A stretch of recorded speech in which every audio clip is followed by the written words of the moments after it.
الحمد لله نحمده ونستعينه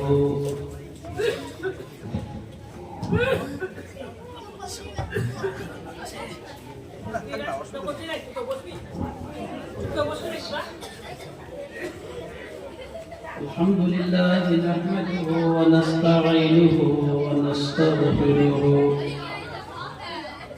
ونعوذ بالله من شرور أنفسنا ومن سيئات أعمالنا من يهده الله فلا مضل له ومن يضلل فلا هادي له ونشهد أن لا إله إلا الله وحده لا شريك له नारे तकबीर आवाज तो खूब बेशी नारे तकबीर नारे तकबीर আর বর্তমান সমাজ পরিবর্তনের মূল কারণ বা বিষয়বস্তু আজকের নেট ফেসবুক এই জামানাতে এসে যুবক ভাইরা যুবতী বোনেরা ইসলাম তো বোঝা দূরের কথা ইসলাম থেকে আরো দূরে সরে যাচ্ছে আর অনেক কারণ সেই কারণ বিষয়ে যদি অল্প কিছু আলোচনা করব কিন্তু তার আগে আপনাদেরকে বলে রাখি বক্তব্য চলাকালীন কোন প্রশ্ন যদি আপনার মাথায় এসে থাকে নির্দ্বিধায় ইসলামের যে কোনো বিষয় কোরআনে কারিমের ৬৫০০ বেশি আয়াত কোন একটা আয়াতের বিষয়ে আপনার সন্দেহ হচ্ছে বুঝতে পারছেন এই বিষয়টা কি ইসলামের কোন আইন কোন মাসআলা নিয়ে আপনার দ্বিমত রয়ে গেছে আপনি দিক নির্দেশনা খুঁজে পাচ্ছেন না এমন বিষয় নিয়ে আপনি প্রশ্ন করতে পারেন সেটা আপনার অধিকার আছে লিখিত আকারে মৌখিকভাবে স্টেজে এসে প্রশ্ন করার অধিকার আপনাকে দেওয়া হবে আমরা দেখেছি ইউটিউবের মাঝে বিভিন্ন বক্তাদের মুখ থেকে তারা কোরআন হাদিসকে সামনে নিয়ে এসে এমন কিছু মাসআলা আপনাদের সম্মুখে উপস্থাপন করে আপনি ভাবছেন যে এতদিন ধরে যে নামাজটা পড়ে আসছিলাম তাহলে নামাজটা ভুল হয়ে গেল এরকম মনে হয় না আপনাদের হ্যাঁ কথা বলেন না কেন আপনার মনে হয় না কিভাবে আপনি একরকম ভাবে রোজা রেখে আসছিলেন ঈদের নামাজ পড়ছিলেন তারাবি পড়ছিলেন যখন ইউটিউবের মাঝে বক্তাদের মুখ থেকে বক্তব্য শুনতে যাই জ্ঞান দেওয়ার জন্য সেখানে গিয়ে আমি আপনি একটা বিভ্রান্তের ভিতরে পড়ে যাই যে কাকে মানি আর কাকে ছাড়ি এরকম হয় না কথা ঠিক বলছি তো এগুলো বর্তমান সময়ের রোগ আমি আপনাকে এই বিষয়টা বলি আপনাকে ইউটিউব দেখে ইসলাম শেখা ফেসবুক দেখে ইসলাম শেখা বা কোন মাসআলা সম্পর্কে ইউটিউব সার্চ করা এটা হারাম নাজায়েজ এবং সুন্নতের পরিপন্থী কাজ প্রমাণ করব সহিহ হাদিস দ্বারা প্রমাণ করব আবার বলে রাখছি একটা লাইভ চলছে এখানে লাইভের মাধ্যমে আমার বক্তব্য আজকে এখান থেকে নারকেলবেড়িয়া গ্রাম নাকি নারকেলডাঙ্গা গ্রাম এখান থেকে ফেসবুক লাইভের মাধ্যমে যে সমস্ত ভাইরা বোনেরা শুনছেন আমি আপনাদের জন্য খোলা মেসেজ দিয়ে রাখছি ইউটিউব দেখে ফেসবুক দেখে ইসলাম শেখা নাজায়েজ হারাম এবং ইসলাম পরিপন্থী কাজ এর প্রশ্ন থেকে যায় কেমন করে হলে আমরা তো সবাই দেখি দেখা আলাদা আর শেখা আলাদা আপনারা নাম শুনেছেন মিশকাত শরীফ প্রথম খণ্ডে হাদিস এসেছে এবং মুসলিম শরীফ বুখারীতে হাদিস এসেছে হাদিসটা হাদিসে জিবরিল বলে বিখ্যাত হয়ে আছে অনেকে শুনেছেন তো শুনে রাখুন না শুনলে জানলে শুনে রাখুন হাদিসে জিবরিল বলে, হাদিসটা বিখ্যাত, এই যেভাবে আপনারা বসে আছেন, সবাই পিছনের ভাই আমার কথা বুঝতে অসুবিধা হচ্ছে আপনাদের? আওয়াজ ঠিক পাচ্ছেন তো? ঠিক আছে ভাই? যেভাবে আপনারা বসে আছেন, সাহাবারা বসে আছেন, নবী পাক আলাইহিস সালাতু ওয়াস সালাম তিনি বসে আছেন।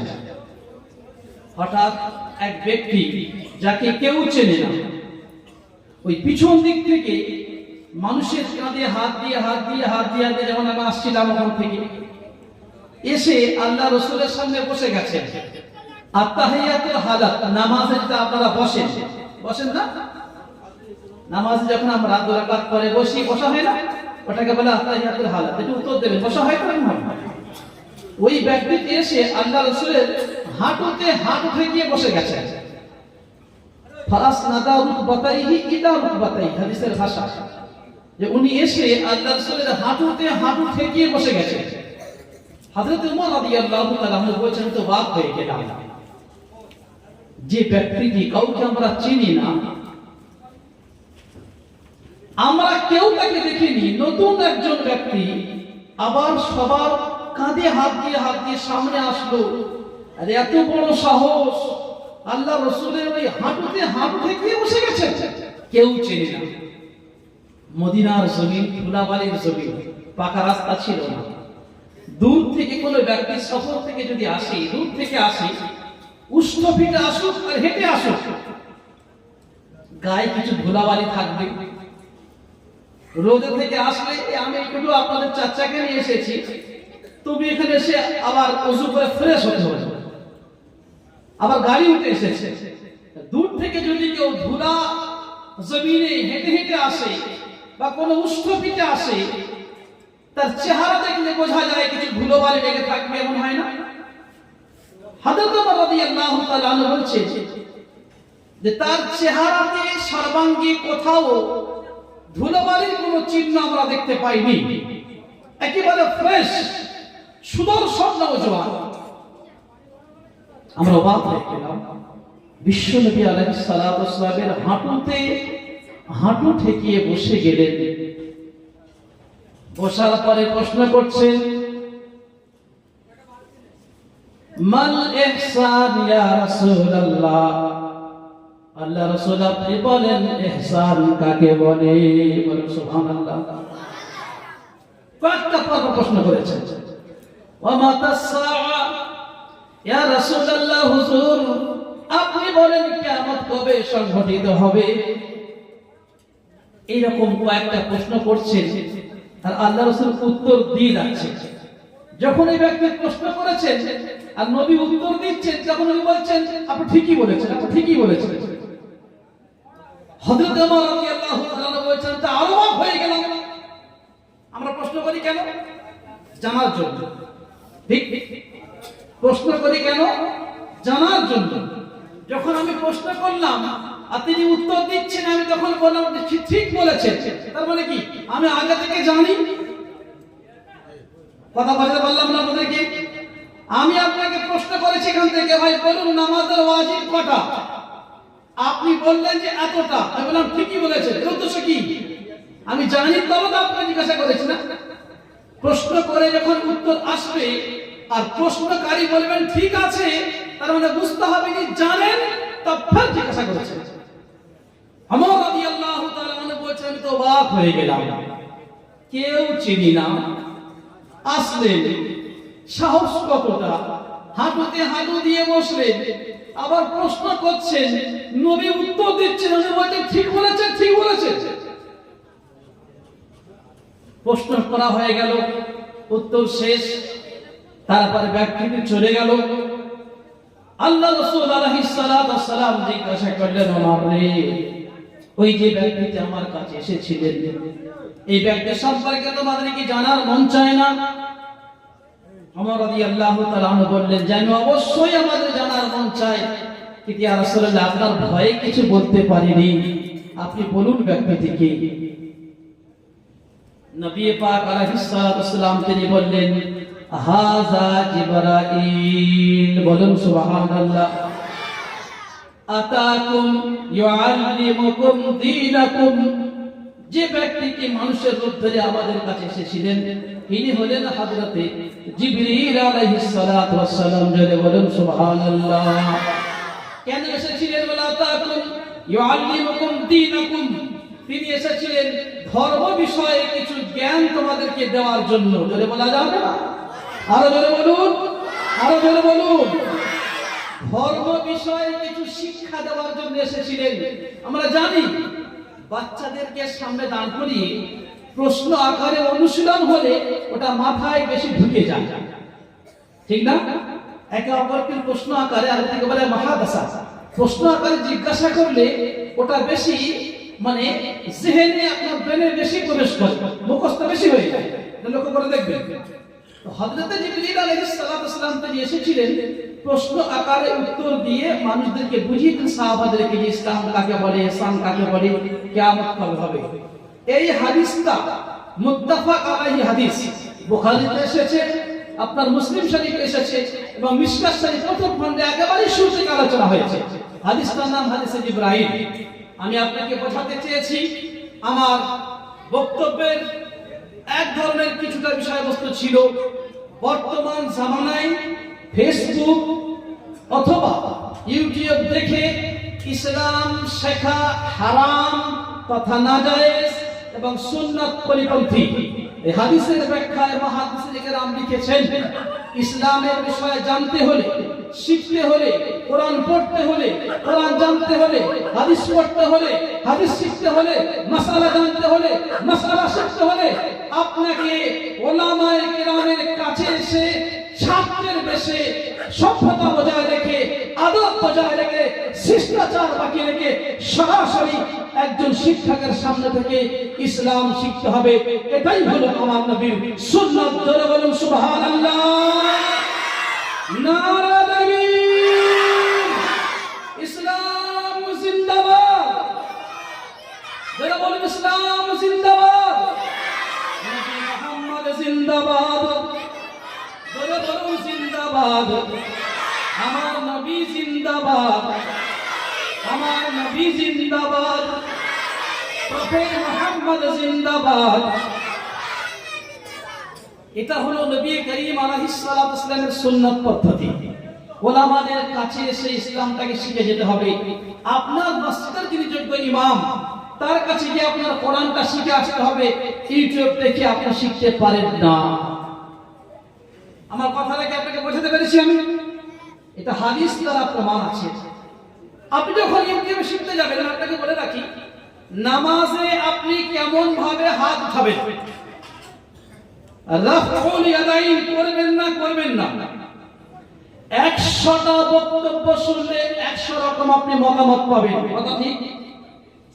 ঠিক না বেঠিক? আপনাদের সবাই হাদিস কোরআন দিয়ে বলবে, এমন হচ্ছে না? ওয়ালা দাল্লিন ইমাম সাহেব বলেছে, কিছু ব্যক্তি বলছে আমিন, আর কিছু ব্যক্তি চুপ করে আছে, মনে মনে বলছে আমিন। এমন হচ্ছে না? কথা বলুন না, সারা জানতাম হচ্ছে না, হচ্ছে না। আপনি কোনটা মানবেন? চলো আমিন বলবো, আস্তে আমিন বলবো। ইউটিউব করেন, কিছু আলেম বলছেন চলো আমিন বলতে হবে, কিছু আলেম বলছেন যে আস্তে আমিন বলতে হবে। সবাই হাদিস কোরআন দেখাচ্ছে। আপনি কোথায় যাবেন? কাকে ফয়সালা করবেন আপনি? সম্ভব নয়। আপনি এতটুকু বলতে পারেন যে আমি অমুক বক্তাকে খুব ভালোবাসি, তার বক্তব্য আমার খুব পছন্দ হয়, সেই জন্য তিনি যেটা বলেছেন ঠিক, এটা আপনি বলতে পারেন। কথা ঠিক? আমি একটা বক্তাকে পছন্দ করি, মনে করুন আপনাদের একজন বক্তা এখানে এসেছেন, যোগ্য মানুষ, মুফতি শাহজাহান সাহেব এসেছেন, অনেক ব্যক্তি তাকে পছন্দ করে, তিনি বলছেন আমি আসতে বলতে হবে, আপনি বলবেন হুজুর বলেছেন মানে ঠিক। কথা বুঝলেন না? এছাড়া আপনার কাছে কোনো রাস্তা নেই, কেন? আপনি তো কোরআন বোঝেন না। যখন আপনি এমবিবিএস ডাক্তার হবেন তবেই তো প্রেসক্রিপশনটা বুঝবেন আপনি, যে কোন ওষুধটা ভালো, কোন ওষুধটা খারাপ। আমি সাধারণ একজন রোগী, আমার কাছে যে ঔষধ দিল, ডাক্তার বলে দিল, ঔষধ আমি খেয়ে নিচ্ছি। কি কোম্পানি, কোথা থেকে এসেছে, খেলে মারবো না বাঁচবো, এসব কিছু বুঝি না আমরা। এটা ঠিক না? সেই জন্য আপনার কাছের যে মসজিদ আছে, কাছে যে ইমাম সাহেব আছেন, যোগ্য আলেম আছেন, তাকে যদি যোগ্য মনে না হয়, বা আপনি পাশের কাছে কোনো যোগ্য আলেমের কাছে চলে যাবেন, সেখানে গিয়ে এই বিষয়টা দিবকটা নিরসন আপনাকেই ঘটাতে হবে সেই আলেমের কাছে গিয়ে দ্বারস্থ হয়ে, অন্যথায় ইউটিউব থেকে আপনি তার সমাধান খুঁজে পাবেন না। আমি যেন আগে বলেছি যে ইউটিউব দেখে আমরা এগুলো বাঁচি। একটা নামাজের বিষয়ে আপনি একটা বক্তার বক্তব্য শুনে জোরে আমিন বললেন, খুব ভালো কথা। আবার একটা বক্তার বক্তব্য শুনে আপনি সেখানে গিয়ে রাফাল এবং তারা ছেড়ে দিলেন। একটা নামাজের ভিতরে দেখা যাবে 10 জন আলেমের বক্তব্য শুনে আপনি নামাজটা 10 রকম ভাবেই করছেন। ঘরে ঘরে তৈরি হয়ে গেছে। মা বোনেরা ইসলাম জানার পদ্ধতি ইউটিউবকে বেছে নিয়েছে। তারা ইউটিউব খুলছে, সেখান থেকে দোয়া মুখস্থ করছে, সেখান থেকে একটা মাসালা শিখে নিচ্ছে। এটা উচিত না। ইহুদিদের চক্রান্ত, নেট, ফেসবুক ইহুদিরাই আবিষ্কার করেছে। তাদের চক্রান্ত মুসলমান টিভিকে হারাম বলে ফতোয়া দিয়েছে, ওলামারা সিনেমাকে হারাম বলে ফতোয়া দিয়েছে, বড় বড় স্ক্রিনকে হারাম বলে ফতোয়া দিয়েছে। এমন ভাবে তাদের ঘরে ঘরে টিভি ঢুকিয়ে দাও, বুঝতে পারবে না হারাম করছে কি হালাল কাজ করছে। এটা ইহুদি ফ্যাসিবাদীদের চক্রান্ত হাতে হাতে ঢুকে গেছে। বর্তমান সমাজ অধঃপতনের সবথেকে বড় হাতিয়ার না হলো মোবাইল, ফেসবুক, ইন্টারনেট। মুনিয়ার বাজার থেকে কিছু গোনা আপনার কাছে এমন চলে আসছে, আপনি ভাবতেই পারছেন না গোনা ওটা। ছোট থেকে নিয়ে বড়, নারী থেকে নিয়ে পুরুষ, শিক্ষিত থেকে নিয়ে অশিক্ষিত, সবার হাতে মোবাইল চলে এসেছে। কথা কিছু বুঝতে পারছেন আপনারা? এইগুলো থেকে আপনাকে বাঁচতে হবে। আমার কাছে একটা মোবাইল আছে, আমার বাচ্চাকে সঙ্গে নিয়ে এসেছি, তার অনেক কারণ আছে। আমার বক্তব্য শুরু করার আগে আমার ভাই বললেন এমন কিছু বক্তব্য রাখুন যেগুলো মায়েদের জন্য উপকার, ভাইদের জন্য উপকার এবং সমাজ একটা নতুন দিশা পাবে। আমি ধীরে ধীরে সেদিকে যাব। আমার হাতে একটা মোবাইল আছে। এই তাহাজ্জুদের সময় মাথায় টুপি আছে। আমি একজন হাদিসের শিক্ষক, দারুল দেওবন্দ থেকে আমার ফারাগা, খুব বেশি বয়স হয়নি। আল্লাহ দেখছেন আমার এই মোবাইলে আজ পর্যন্ত কোনো গেম আমি খেলিনি। আমার এই মোবাইলে আজ পর্যন্ত কোনো ফোজা আমি দেখিনি। আমার এই মোবাইলে আজ পর্যন্ত কোনো খেলা আমি দেখিনি। কি ক্রিকেট খেলা, কি খেলা, আমার ছেলে পাশে বসে আছে। এই ফোনটায় যদি ফোন আসে, আমার বাড়ির বিবি, আমার ছেলে সন্তান কাউকে ফোন ধরার অনুমতি নেই। আমার ছেলে আমার এই মোবাইলে কোনোদিন এই মোবাইলে গেম দেখেনি। আজ পর্যন্ত কোনোদিন মোবাইলে কোনো খেলা দেখেনি। কি দেখেছে? আমি যখন মাদ্রাসা থেকে বাড়ি আসি, ওকে ডাকি, বাবু টিউশনের পড়াশোনা হয়ে গেছে? বলছে আব্বা জি হ্যাঁ। আম্মাজির কাছে কোরআন পড়েছো? বলছে জি হ্যাঁ। এসো আমার কাছে এসো, কারি বাসতের কেরাতটা খুলে দাও। কারি বাসতের কেরাত শুনে শুনে শুধুমাত্র আমার এই মোবাইল ওই বাচ্চাকে কারি বাসতের কেরাত শোনার অধিকার দিয়েছি। তার ফলাফল আপনারা শুনতে পেয়েছেন, বলুন সুবহানাল্লাহ। কথা বলতে পেরেছি আপনাদেরকে। একজন ভাই তিনি খুশি হয়ে 500 টাকা দিলেন। আমি একজন বাপ, আমার দিলটা ভরে গেল। টাকাটা বড় কথা নয়, যে আমার বাচ্চা আল্লাহর কোরআন পড়েছে, মানুষকে ভালো লেগেছে, তাই সে 500 টাকা দিয়েছে। এটা একটা বড় পাওনার জায়গা। কথা বোঝা গেল না? জি, আজকে বাচ্চা কাঁদলে মোবাইল হাতে দিয়েছি। আমার মা, আপনারা স্ক্রিনে ছবি দেখা যাচ্ছে মনে হয় মায়েরা, আমার মা যারা আছেন, আপনাদেরকে বলি, আপনার বাচ্চার ভবিষ্যৎ নষ্ট করছে মোবাইল। ঘরে ঘরে বাচ্চা যখন কাঁদে, হাতে মোবাইল না দিয়ে বাচ্চা চুপ করে না। দুটো পায়ে ধরে বলে গেলাম, জেনারেশন ভবিষ্যৎ নষ্ট হয়ে যাচ্ছে, ভবিষ্যৎ নষ্ট হয়ে যাচ্ছে। আমি জয়নগরে থানার মোড়ে জুতো কিনতে গিয়েছি বাচ্চার জন্য। তো আমার সঙ্গে একজন হিন্দু মহিলা, সম্ভবত তার স্বামী এবং সাথে একটা বাচ্চা আছে। বাচ্চা জুতো কিনতে গিয়েছে, ছেলেকে এত পরেশান করছে, বাড়ি চলো, বাড়ি চলো, বাড়ি চলো। আমি বললাম, বোন তোমার ছেলে এত পরেশান করছে কেন? বলছে হুজুর ও মোবাইল চাচ্ছে, মোবাইল। দোকান আমাকে দাঁড়াতে দিচ্ছে না, ও বাড়ি থেকে আমার মোবাইলটা দিলে তবে চুপ করবে। মানে ওই বাচ্চাটি মোবাইলে এত আসক্ত হয়ে গেছে। ভালো ডাক্তার পাওয়া যাবে না, ভালো মাস্টার পাওয়া যাবে না, ভালো আলিম পাওয়া যাবে না, ভালো মুক্তি পাওয়া যাবে না, ভালো চিকিৎসক পাওয়া যাবে না, যদি আপনি আপনার ছোট্ট বাচ্চার হাত থেকে মোবাইলটা না কাটতে পেরেছেন। বর্তমান সমাজ পরিবর্তনের অনেক কারণের ভিতরে এটা একটা কারণ যে আমি বাচ্চাকে মোবাইল থেকে দূরে সরিয়ে দিই। পারবেন ইনশাআল্লাহ? একটু হাত তুলে বলেন, মনটা খুশি হবে। পারা যাবে ইনশাআল্লাহ? যদি একান্ত আপনার বাচ্চা কিছু জানতে চায়, একটা কারি সাহেবের কেরাত ছেড়ে দিন, যে বাবু এই কেরাতটা শুনে না মুখস্থ দিবি করে আমাকে শোনাবে, তোমাকে 50টা টাকা আমি দেব। তাহলে জেনারেশন বাড়বে, বাচ্চার ভবিষ্যৎ সঠিক হয়ে যাবে। আমরা সেগুলো পারি না, আমরা সেগুলো পারি না। মাদেরকে বলি, মা আমরা খাজা আব্দুল কাদের জিলানী রহমাতুল্লাহ আলাইহির নাম নাকি শুনেছি না? বড় পীর খাজা আব্দুল কাদের জিলানী রহমাতুল্লাহ আলাইহি, ওনার মায়ের জীবন ইতিহাসটা পড়ে দেখছিলাম। ভাই বক্তব্য কি আপনাদের বিরক্তিবোধ মনে করছেন? কথা শুনে আলহামদুলিল্লাহ, বিরক্তিবোধ মনে করছেন না? যে হুজুর কথা থেকে এসে আমাদের এরকম ফেলা দিয়ে বলছে, তাদেরকে বলবো? মন্দিরে গিয়ে বলবো? আমরা কোথায় গিয়ে বলবো? আপনাদেরই তো বলতে হবে। খাজা আব্দুল কাদের জিলানী রহমাতুল্লাহ আলাইহি, ওনার মায়ের জীবন ইতিহাসে লেখা আছে, বাচ্চার যখন দুধ পান করার প্রয়োজন পড়েছে, উনি বলছেন যে আমি মা আমার বাচ্চাকে কখনো বিনা ওযুতে দুধ পান করাইনি। বলুন সুবহানাল্লাহ। ভাবতে পারেন, বাচ্চাকে কখনো বিনা ওযুতে দুধ পান করাইনি। আপনি ভাবুন, একটা মায়ের বিনা ওযুতে দুধ পান করানো যায়, অসুবিধা নেই, কিন্তু একটা মায়ের বাচ্চার প্রতি যদি এই নজর থাকে, তাহলে সেই মাটার অন্যান্য আমার আর কি আছে নিজেরাই তো বুঝতে পারছি আমরা।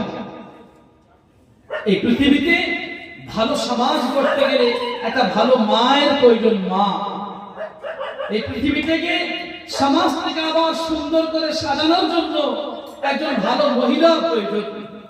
এই পৃথিবীটাকে যুবকদেরকে খারাপ রাস্তা থেকে টেনে আনার জন্য, ভালো রাস্তা নিয়ে আসার জন্য একজন ভালো মায়ের প্রয়োজন, একজন ভালো বিবির প্রয়োজন, একজন ভালো বোনের প্রয়োজন। নারীদের হাতে শক্তি আছে সমাজ পরিবর্তন করার জন্য, তারা পারলে অনেক কিছু করতে পারে।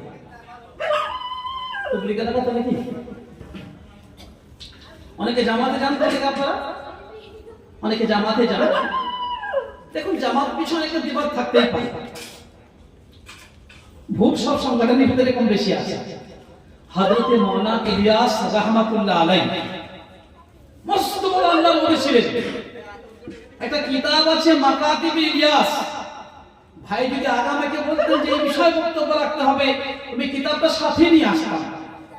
আমার কামরাতে 80 থেকে 90 হাজার টাকার কিতাব আছে, আমি নিজে কিনেছি, পড়াশোনা করি আলহামদুলিল্লাহ।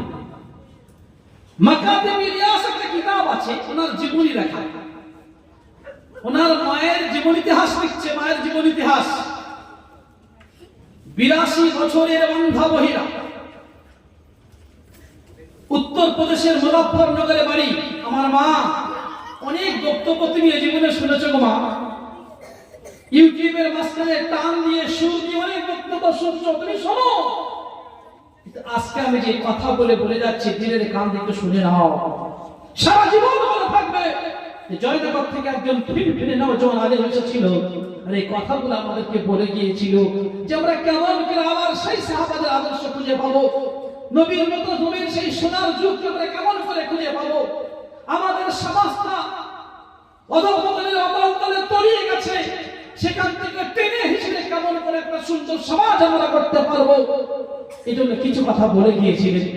একটু ভাবুন, 82 বছরের অন্ধা মহিলা, মুজফফরনগর উত্তরপ্রদেশে বাড়ি। গলিতে গলিতে ছোট্ট ছোট্ট, আমরা বলি 4 পাই তক্তাপোষ, আমাদের চবুতরা, ছোট ছোট তক্তাপোষ থাকে। মায়ের অবশ্যই একটু হাওয়া টাওয়া খায়। মাওলানা ইলিয়াস রাহমাতুল্লাহ আলাইহি তখন বাচ্চা, তো বাচ্চা ছেলেরা খেলাধুলা করে, ছোটাছুটি করে, এদিকে ছুটে যায় ওদিকে ছুটে যায়। 82 বছরের অন্ধা মহিলা, চোখে দেখতে পায় না। প্রথম একটা বাচ্চার দল ছুটে গেল, মা কিছু বলে না। দ্বিতীয়বার একটা বাচ্চার দল ছুটে গেল, মা কিছু বলে না। তৃতীয়বার একটা বাচ্চার দল ছুটে গেল। 82 বছরের অন্ধা মহিলা ওই চবুতরায় বসে বসে বলছে, शायद मेरा इलियास यहाँ से गुजरा होगा, बोलो सुभान अल्लाह। उर्दू बोझेन तो? शायद मेरा इलियास यहाँ से गुजरा होगा।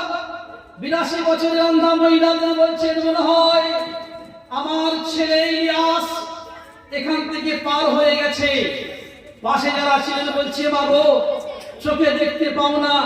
প্রথম ছেলেদের দল চলে গেল, কিছু বললে না। দ্বিতীয় দল চলে গেল, কিছু বললে না। তৃতীয় দল যখন গেল, আর তার ভিতরেই তোমার ছেলে ইলিয়াস ছিল, তুমি কেমনে বললে গো মা শায়দ মেরা ইলিয়াস यहाँ से गुजरा होगा? তুমি তো দেখতে পাওনি, কিভাবে বললে যে আমার ছেলে এখান থেকে পার হয়েছে? বক্তব্য মনে রাখবেন, সোনার কালি দিয়ে কিয়ামত পর্যন্ত ধীরে লিখে রাখবেন। কিতাবে লিখছে, বান্দা মহিলা বলছেন, खुदा की कसम जब मेरा इलियास मेरे सामने आता है तो सहाबी के बदन की बू मेरी नाक में आती है, बोलो सुभान अल्लाह। আমি যখন ইতিহাসটা পড়ি আমার চোখ থেকে ঝরঝর করে পানি পড়েছে। ওগো আল্লাহ, এমন একজন মহিলা তুমি এই ভারতের মধ্যে তুমি সৃষ্টি করেছো।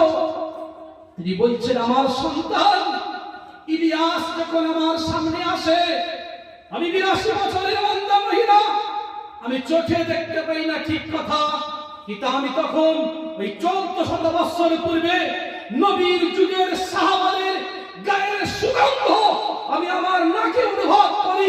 আমি তখন বুঝতে পারি যে সাহাবীদের গায়ের সুগন্ধ ইলিয়াস ছাড়া এই শহরের কোনো বাচ্চা সরবঙ্গ থেকে আসতে পারে না। একটু চিন্তা করেন সুবহানাল্লাহ। আমার বাচ্চা যখন আমার সামনে আসে, তখন সাহাবাদের গায়ের সুগন্ধ অনুভব করি। আমি তখন বুঝি আমার ছেলে ইলিয়াস এখান থেকে পার হয়েছে। ইলিয়াস রাহমাতুল্লাহ আলাইহি বড় হয়ে গেলেন। জিজ্ঞাসা করছে, ইলিয়াস এত বড় আল্লাহর ওলি কি করে হলে? তোমার দ্বারাই এত মদখোর মদ ছেড়ে দিয়েছে, এত বেদিন কালেমা পড়ে নিয়েছে, বেনামাজি নামাজি হয়েছে, অনেক মানুষ দিনের রাস্তায় এসেছে, এত বড় কাজের সৌভাগ্য তুমি কি করে অর্জন করলে? এই মাকাতে ইলিয়াস লিখছে, উনি বলছেন যে মেরি মা কা কিরদার है, বলেন সুবহানাল্লাহ। আমি আমার মাকে পেয়েছিলাম, এটা আমার মায়ের কিরদার, আমার মায়ের কৃতিত্ব, আমার মায়ের ভালোবাসা, আমার মায়ের মেহনত, আমার মায়ের খোদাভীরুতা, আর আমার কিছু নেই, সব তো মায়ের। বলে কেমন? বলছে, আমার মা যখন রাত্রে বিছানায় শুতে যেতেন, হাফেজে কোরআন ছিলেন, প্রত্যেক দিন 5000 বার লা ইলাহা ইল্লাল্লাহ পাঠ করতেন, বলুন সুবহানাল্লাহ। প্রতিদিন তৃতীয় কালেমা 5000 বার পাঠ করতেন, প্রতিদিন এক খতম কোরআন পড়তেন। এরকম অনেক আমার লেখা আছে। তারপর তিনি বিছানায় শুতে যেতেন, যার জীবনে কোনোদিন তাহাজ্জুদ কাজা নাই। এইরকম একজন মাকে তিনি পেয়েছেন, তো জামানা চমকে ছেলে ইলিয়াস তৈরি হয়ে গেছে। এইরকম ভাবে আপনি দেখুন, কোন মনীষী শ্রীরামকৃষ্ণ পরমহংসদেব থেকে শুরু করে ঈশ্বরচন্দ্র বিদ্যাসাগর, কবি রবীন্দ্রনাথ ঠাকুর, খাজা আব্দুল কাদের জিলানী, একাধারে যে যে ধর্মের মনীষী হয়ে আছেন, তাদের মায়ের জীবনী চেষ্টা করে দেখবেন তারা কেমন সতী ছিলেন, কেমন নেক ছিলেন, কেমন ভালো মহিলা ছিলেন। তবে তাদের ওই পেট থেকে একজন সন্তান জন্মগ্রহণ করে জগৎটাকে আলো রাস্তা দেখিয়েছেন, বলুন সুবহানাল্লাহ। আল আনা কামা কানা ওয়ালাম ইয়ালকা যাওয়ালা, আল আনা কামা কানা ওয়ালাম ইয়ালকা যাওয়ালা। আল্লাহর পরিচয় ঘটাচ্ছে, বলছে আল্লাহ কেমন গো? আল্লাহকে দেখতে কেমন? আল্লাহর হাত আছে না পা আছে? তিনি কতদিন বাঁচবেন, কতদিন থাকবেন? আল্লাহর পরিচয় ঘটাতে গিয়ে কবিতার ভিতরে লিখছেন, আল আনা কামা কানা ওয়ালাম ইয়ালকা যাওয়ালা, বলুন সুবহানাল্লাহ। আল আনা কামা কানা ওয়ালাম ইয়ালকা যাওয়ালা। বলছে আল্লাহ তিনি কালকে যেমন ছিলেন, আজকেও তেমন আছেন, আগামীতেও তেমন থাকবেন, বলুন সুবহানাল্লাহ। এটা আমার আল্লাহর অনেক গুণাবলীর ভিতরে একটা গুণ। আল আনা কামা কানা ওয়ালাম ইয়ালকা যাওয়ালা। কাল যদি ইলিয়াসের মাকে রাহমাতুল্লাহ আলাইহির মাকে এই ভারতবর্ষের জন্য তিনি তৈরি করতে পারেন, আজকে সেই আল্লাহ আছে না পরিবর্তন ঘটেছে? রমজান কথা বলুন, আল্লাহ আছেন না নেই? শক্তি কমে গেছে নাকি বেড়েছে? যেমন ছিলেন তেমনই আছেন। আজকে কি নারকেল ডাঙ্গা গ্রামের কোন মহিলাকে আল্লাহ তৈরি করতে পারেন না? পারেন না? আজও তিনি আছেন। যে বক্তব্য আমি রাখছি আপনারা শুনছেন, তিনি দেখছেন। আল্লাহ নাজির, আল্লাহ বাসীরুন। সর্বসময় 24টা ঘন্টা 7টা জমিনের নিচে একটা পিপিলিকা যদি সেখানে চলে, এই পিপিলিকার চরণগুলির আওয়াজ পর্যন্ত আল্লাহ শুনতে পারবেন। সুবহানাল্লাহ। তিনি সব দেখছেন। আমার মায়েদেরকে বলবো, আপনি পরিবর্তন হয়ে যান। স্বামী পরিবর্তন হবে, ছেলে পরিবর্তন হবে, ভাই পরিবর্তন হবে, বাপ পরিবর্তন হবে, সমাজ পরিবর্তন হয়ে যাবে। আজ এই সমাজ অধঃপতনের থেকে সমাজকে বাঁচাতে হলে নারী জগৎকে আগে বাড়তে হবে। বলা যাবে ইনশাআল্লাহ? আমরা আমাদের মায়েদেরকে হেফাজত করতে পারবো ইনশাআল্লাহ। এবার আসুন, পুরুষ ভাইরা আমরা আছি। আপনি যদি নামাজি হন, আপনার ঘর হবে নামাজ, নামাজের আলো ঘর পাবে। যদি আপনি নামাজি হন, আপনার সন্তান নামাজি হবে। যদি আপনি নামাজি হন, তো আপনার বিবি নামাজি হবে। উদাহরণ, ফজরের আযান হয়েছে। যে সমস্ত ভাইরা নামাজ পড়ে তাদেরকে জিজ্ঞাসা করে দেখবেন, ফজরের আযান হয়েছে, স্বামী মসজিদে নামাজ পড়তে চলে এসেছেন, বিবি উঠে ওযু করে এসে মুসাল্লা বিছিয়ে নামাজ পড়ছেন।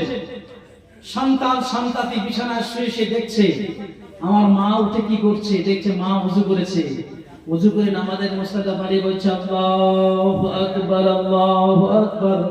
তিনি নিয়ত বেঁধেছেন আসসালামু আলাইকুম ওয়া রাহমাতুল্লাহ, আসসালামু আলাইকুম ওয়া রাহমাতুল্লাহ, সালাম ফিরেছেন। নামাজ শেষে হাত দুটো আল্লাহর কাছে তুলে দোয়া করছে, আল্লাহ রে, আমার সন্তান যারা পৃথিবীতে এসেছে, ও আল্লাহর সন্তানকে তুমি নামাজি বানিয়ে দাও। জোরে বলুন। বাচ্চা কিন্তু এই বিছানা থেকে শুয়ে শুয়ে মায়ের দোয়াটা দেখছে, শুনছে। ও আল্লাহ, আমার বাচ্চা বিছানা শুয়ে আছে, কাল যখন সে বড় হবে বিছানায় যেন শুয়ে না থাকে। আমি মা যেমন নামাজের মুসাল্লাতে দাঁড়িয়ে গেছে, মাওলা গো, আমার বাচ্চা যারা বালেগ হওয়ার পরে এমন ভাবে নামাজের কাতারে দাঁড়িয়ে যায়। বলুন সুবহানাল্লাহ। বাচ্চা কিন্তু শুনছে। ওই বাচ্চাটি কোনোদিন বেনামাজি হতে পারে না। ফজরের আযানের পরে ওই বাচ্চাটি ঘুমিয়ে থাকতে পারে না। আমি দুখানা সন্তানের বাপ। এটা আমার বড় সন্তান নাম হলো আফফান আনওয়ার, ছোট সন্তানের নাম হলো নোমান আনওয়ার। আল্লাহর অশেষ মেহেরবানি, ফজরের আযানের পরে আমার দুটো বাচ্চা কোনোদিন ঘুমিয়ে থাকে না। বলুন সুবহানাল্লাহ। আমি শুধু আপনাকে বোঝানোর জন্য জাস্ট এক্সাম্পল দিয়ে যাচ্ছি। এরা ফজরের নামাজের পরে শুয়ে থাকে না কেন? বাম্মা তো উঠে যাচ্ছে। আপনার স্ত্রী, আপনি বেলা 10টা পর্যন্ত ঘুমিয়ে আছেন, আপনার বাচ্চা আপনার সঙ্গে ঘুমিয়ে থাকবে, এটা স্বাভাবিক। আমার নবী বলছেন ফজরের নামাজের পর, ফজরের সময় হয়ে যাওয়ার পর, সূর্য উদিত হওয়ার পর যখন কোন ব্যক্তি নর ও নারী বিছানায় ঘুমিয়ে থাকে, তো ওই ঘর থেকে আল্লাহ তাআলা রহমত বিদায় নিয়ে নেয়, রহমতের ফেরেশতা ঘরে প্রবেশ করে না। তাহলে বাচ্চা ঘুমাচ্ছে, আপনি ঘুমাচ্ছেন। যে বাচ্চাটি 10টা-12টা বছর আপনার কোলের ভিতরে শুয়ে 10টার সময় ওঠা তার প্র্যাকটিস হয়ে গিয়েছে, সেই বাচ্চাকে ভবিষ্যতে আপনি কতটা ভালো ভাবছেন, কতটা ভালো ভাবছেন? আমার নবীর সুন্নাত, সূর্য উদিত হওয়ার পরে, ফজরের আযান হয়ে যাওয়ার পর কোন ব্যক্তি নর এবং নারী তারা যেন বিছানায় শুয়ে না থাকে। এটা আমার নবীর সুন্নাত। বলেন সুবহানাল্লাহ। কি আছে এর ভিতরে? সমাজ পরিবর্তনের ভিতরে নবীর সুন্নাতকে আঁকড়াতে হবে। আজকের মাদ্রাসায় বসে বসে আমি যোহরের নামাজের পরে একটা কিতাব পড়ছিলাম। কিতাবটার নাম হলো সুন্নাতে নববী और জাদিদ সায়েন্স, দুখণ্ডের কিতাব। উত্তরপ্রদেশ থেকে আমি সেটা কিনে নিয়ে এসেছি।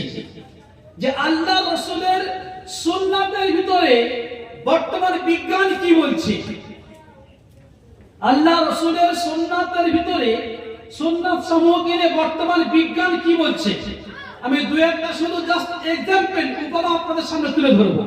ও ভাই, বক্তব্য শোনা যাবে ইনশাআল্লাহ? বক্তব্য ভালো লাগছে না খারাপ লাগছে? কথাগুলো টপ লাগছে না তো? এগুলো প্রয়োজন আছে না নেই? আমার নবীর সুন্নাত সবে শুরু হয়েছে। সমাজ পরিবর্তনের মূল কারণ নবীর সুন্নাতকে আঁকড়াতে হবে। তার ভিতরে একটা বললাম যে ফজরের আযান হয়ে যাওয়ার পরে নবীর সুন্নাত হলে এই নর এবং নারী বিছানায় শুয়ে থাকবে না, এটা নবীর সুন্নাত। তাহলে বাচ্চা তৈরি হবে, বাচ্চা আমার ভবিষ্যৎ, এরাই আইপিএস অফিসার হবে, এরা এমবিবিএস হবে, এরা বড় ডাক্তার হবে, এরা মাস্টার হবে। এই বাচ্চাকে নিয়ে পৃথিবী একটা বড় স্বপ্ন দেখছে, আর সেই বাচ্চাকে যদি আমি ফজরের নামাজের পরে ঘুমিয়ে রেখে তার শরীরকে নষ্ট করে দিই, তার সর্বাঙ্গে নষ্ট করে দিই, তাহলে পৃথিবী আর ভালো ডাক্তার খুঁজে পাবে না, ভালো মাস্টার খুঁজে আর পাবে না, ভালো আলিম খুঁজে আর পাবে না। আমার মাদ্রাসাতে সীমানা মাদ্রাসা পড়াশোনা করাই এবং নাজিমে তালিমাত বলে, মানে শিক্ষা ডিপার্টমেন্টের মোট দায়িত্ব আছে, আমি এডুকেশনাল সেক্রেটারি যেখানে বলা হয় দায়িত্বে আছে। ফজরের নামাজের পরে বাকায়দা 1 ঘন্টা পড়াশোনা, কোন ছাত্রকে শোয়ার অনুমতি নেই। 6 জন শিক্ষক ঘরে থাকে, 1 ঘন্টা পড়াশোনা হয়ে যাওয়ার পর তারপরে ক্লাস শুরু। শীতকালে এখন সময় একটু কমে গেছে, কোন বাচ্চার শোয়ার অনুমতি নেই, যেহেতু আমার নবীর সুন্নাতের খেলাফ, নবীর সুন্নাতের খেলাফ ফজরের পরে শোয়া যাবে না। আমি কিতাবটি পড়ে পড়ে দেখছিলাম যে আমার নবী যেগুলো বলে গেছেন, ওই জামানায় কোন এমবিবিএস ডাক্তার ছিল? একটু কথা বলবেন ও যুবক ভাইরা। এখান থেকে 1450 বছর আগে কোন মেডিকেল সায়েন্স ছিল? ছিল না, না? খুব ভালো করে বুঝুন। কোন নার্সিং হোম ছিল? ইতিহাস বলছে ছিল না। ভালো হসপিটাল ছিল না। আচ্ছা, আজকের যে সমস্ত রোগ আমাদের কাছে আছে, রোগের সম্মুখীন হচ্ছি, সে জামানায় রোগ হয়েছে না হয়নি? কথা বলেন একটু। রোগ হয়েছে না হয়নি? হয়েছে না? সে জামানায় ভালো ডাক্তার ছিল না, ভালো নার্সিং হোম ছিল না, ভালো হসপিটাল ছিল না, তাহলে সেই মানুষগুলো তাদের রোগগুলো সারলো কিভাবে? এটা কি ব্রেন সারা দেয় না? আজকে নার্সিংহোমে গেলাম ফেল, কলকাতায় গেলাম ফেল, 3 বার অপারেশন ফেল, কোথায় গেলাম ভেলোরে, যেই ভেলোরে গিয়েছে যে প্রেসক্রিপশন দেখছে বলে নষ্ট করে দিয়েছে। হচ্ছে না? হচ্ছে না?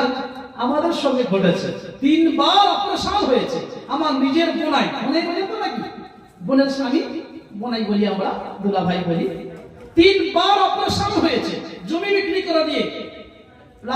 আপনার পেশাবের দাঁত থেকে রক্ত আসছিল।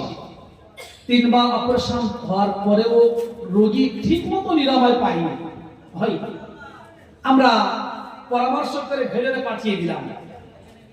সেখানে গিয়ে ডাক্তাররা দেখলো, দেখার পরে 1 সপ্তাহ খাওয়ার ঔষধ দিয়েছে।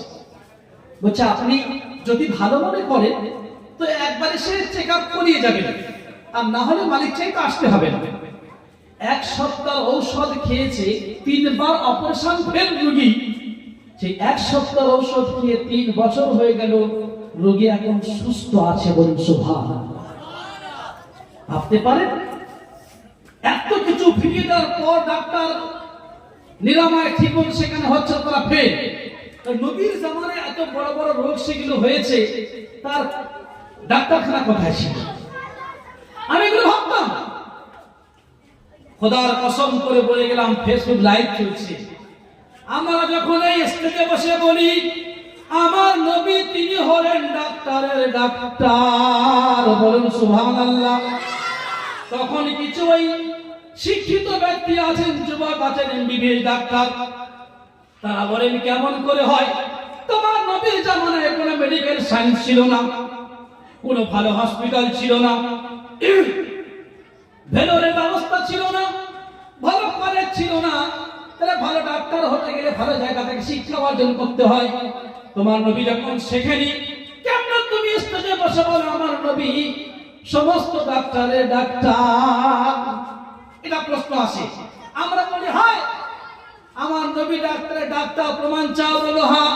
আবার বললাম শোনো, আমার নবী হলেন তিনি বিজ্ঞানের জন্মদাতা, বলুন সুবহানাল্লাহ। তারা বলেন কেমন করে হয়? নবীর জামানায় কোনো সায়েন্স ছিল না, কোনো বিজ্ঞান ছিল না, কিছু ছিল না। নবী আবার সায়েন্স বিজ্ঞানের জন্মদাতা কি করে হয়? আমরা বললাম প্রমাণ করে ছাড়বো, না হলে বক্তব্য করা ছেড়ে দেবো। আমরা আবার চিৎকার করে বললাম, শোনো দুনিয়ার মানুষ, আমার নবী হলেন মাস্টারের মাস্টার। যখন বললাম নবী মাস্টারের মাস্টার, শিক্ষকদের জন্মদাতা, শিক্ষা তিনি চালু করেছেন, শিক্ষা ব্যবস্থা বুঝিয়ে গিয়েছেন। তখন একজন মাস্টার বলে কেমন করে হয়? নবীর জামানায় কোনো কলেজ ছিল না, নবীর জামানায় কোনো হাই স্কুল ছিল না, কোনো স্কুল ভালো করে ছিল না, তাহলে তিনি মাস্টারের মাস্টার কেমন করে হলো? আমরা বললাম খোদা কি কসম, अगर सबूत पेश नहीं कर सकते तो जिंदगी भर बयान करना छोड़ देंगे। প্রমাণ দিতে আমরা দিতে পারি, সারা জীবন বক্তব্য করা ছেড়ে দেবো, সারা জীবন বক্তব্য করা ছেড়ে দেবো। বুঝাচ্ছা হুজুর প্রমাণ দিয়ে যান। ফেসবুক লাইভ চলছে, আমার নবী যতগুলো সুন্নাত, এই ওদিকে ইংরেজি বলছে, দেখুন কি সর্বনাশ, ইংরেজি বলা শুরু করে দিয়েছে। সমাজ পরিবর্তন ঘটাচ্ছে দিকে ইংরেজি শুরু হয়ে গেছে। এ বাবা বাংলা বল, ইংরেজি বলিনি। তো যত সুন্নাত তিনি রেখে গেছেন, প্রত্যেকটা সুন্নাতের ভিতরে সায়েন্স ঢুকে আছে এবং ডাক্তারি ঢুকে আছে, বলুন সুবহানাল্লাহ। ওই দুখণ্ড কিতাবের ভিতরে আমার নবী যে সুন্নাতগুলো বলেছেন, প্রত্যেকটার ভিতরে বড় বড় ডাক্তার বৈজ্ঞানিকের উদ্ধৃতি দিয়ে তিনি লিখেছেন, এই সুন্নাতের ভিতরে এই বিজ্ঞান পাওয়া যায়, এই সুন্নাতের ভিতরে এই জিনিসটা পাওয়া যায়, সব লিখেছেন। আমি সেই ধরনের কিছু সুন্নাত ভার্সেস সায়েন্স, সুন্নাত ভার্সেস বিজ্ঞান, এরকম কিছু বক্তব্য আজকে আপনাদের সামনে পরিবেশন করব সমাজ পরিবর্তনের জন্য। আচ্ছা, আমরা মায়ের পেট থেকে জন্মগ্রহণ করার পরে নবীর সুন্নাত কি আছে? সর্বপ্রথম নবীর সুন্নাত কি আছে? ওই বাচ্চার ডান কানে আযান আর বাম কানে ইকামত। সবাইকে আমরা দিয়েছি না, এগুলো আমাদের ধর্মের নিয়ম, সুন্নাত নবী। ওই বাচ্চাটা ধীরে ধীরে যখন বড় হবে, 5 দিন থেকে 7 দিন 8 দিন পরও আপনি খাতনা করতে পারেন। ভালোবাসা খাতনা, আমরা ওটাকে মুসলমানি বলে বুঝি। আমরা সোজা বাংলা ভাষা, ভালোবাসা হয় খাতনা, আর আমরা কি বলে বুঝি এগুলো? মুসলমান। 5 দিন 7 দিন ছোট বাচ্চা বয়সে আপনি দিতে পারেন, বেশি বড় হওয়া ঠিক না, দিতে পারেন। এটা আমার নবীর সুন্নাত, হ্যাঁ না সুন্নাত না? শুনুন, আমেরিকার একজন বিখ্যাত বৈজ্ঞানিক, উনি বলছেন যে নবী করিম আলাইহিস সালাতু সালাম, শুনেছি তিনি জীবনে কোনো মিথ্যা কথা তো দূরের কথা, অনর্থক কিছু কোনোদিন তিনি বলেননি, বলেন সুবহানাল্লাহ। সেজন্য তারা বলেছেন যে নবী হলেন the Superman of the world, prophet Muhammad সাল্লাল্লাহু আলাইহি ওয়াসাল্লাম। এই মিথ্যা কথা দূরের কথা, তিনি কখনো কোনোদিন কোনো বেফাঁস মন্তব্য করেননি, এবং তার প্রতিটি কথার ভিতরে ছিল যুক্তি এবং মুক্তি। তখন তিনি বললেন, তাই যদি হয়ে থাকে নবী কোনোদিন মিথ্যা কথা বলেননি, তাহলে বাচ্চা ভূমিষ্ঠ হওয়ার পরে ওই খাতনা করে কেন? লিঙ্গটার আগা থেকে কেটে দেয় কেন? বুঝতে পারলেন না? এটা বর্তমান পৃথিবীতে মুসলমানরা করে, আর দেখা দেখি চাষ, লাগালাগি বাস, যারা বর্তমান ইহুদি, তাদের ভিতরে প্রচলন আছে, বাকি কোন ধর্মের ভিতরে আর নাই। এই পৃথিবীতে 4,500-এর বেশি ধর্ম আছে, ধর্মগ্রন্থ আছে 4,500-এর বেশি। এই 4,500 ধর্মের ভিতরে একটা ধর্ম, যার নাম হলো ইসলাম। ইসলাম ধর্ম বলছে বাচ্চা ভূমিষ্ঠ হওয়ার পরে তার প্রথম নবীর সুন্নাত হলো এই, তার ওই লিঙ্গর আগা থেকে কিছু গোশত বা মাংস কেটে দাও, যেটা আমরা আমাদের ভাষাতে মুসলমানি বলে বুঝি, আর শরীয়তের ভাষা হলো খাতনা। এটা নবীর সুন্নাত। আমেরিকার বিখ্যাত ডাক্তার, গবেষক, ইঞ্জিনিয়ার, প্রফেসর, এটাকে প্রমাণ করতে গিয়ে শেষ পর্যন্ত তিনি কালেমা পড়ে মুসলমান হয়েছে, বলেন সুবহানাল্লাহ। মুসলমান হয়ে গেছে। উনি বলছেন যে বাচ্চা ছেলে বা আমরা যারা বড় হয়ে যাচ্ছি, পেশাব যখন আমরা মুসলমানি করাবো না, তো লিঙ্গর অগ্রভাগটা চামড়ার ভিতরে ঢুকে থাকে না? ঢুকে থাকে তো। নোংরা আবর্জনা পেশাবের সিটে ওর ভিতরে ঢুকে যায়। স্বাভাবিক জিনিস, বুঝতে পারছেন আপনারা? এটা স্বাভাবিক জিনিস ঢুকে যায়।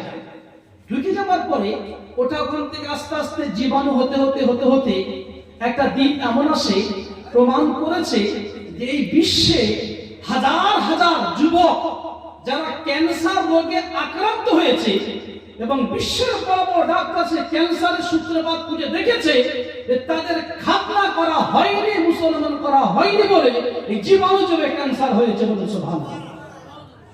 এবং ওই কিতাবে লেখা আছে হাজার হাজার যুবকের যখন ঔষধ খুঁজে পাচ্ছে না, এর বাঁচানো দায়, তখন খ্রিস্টান গবেষক চিন্তা ভাবনা করে বলল, এই একটা কাজ করো, 1450 বছর আগে মদিনার রাজা শরীফে দাঁড়িয়ে উদাত্ত কণ্ঠে তিনি একটা ঘোষণা করেছেন, মুসলমানদের প্রফেট, দ্য লাস্ট মেসেঞ্জার নবী পাক আলাইহিস সালাতু ওয়াস সালাম তিনি বলেছেন, বাচ্চা ভূমিষ্ঠ হওয়ার পরে অগ্রভাগটা কেটে দাও।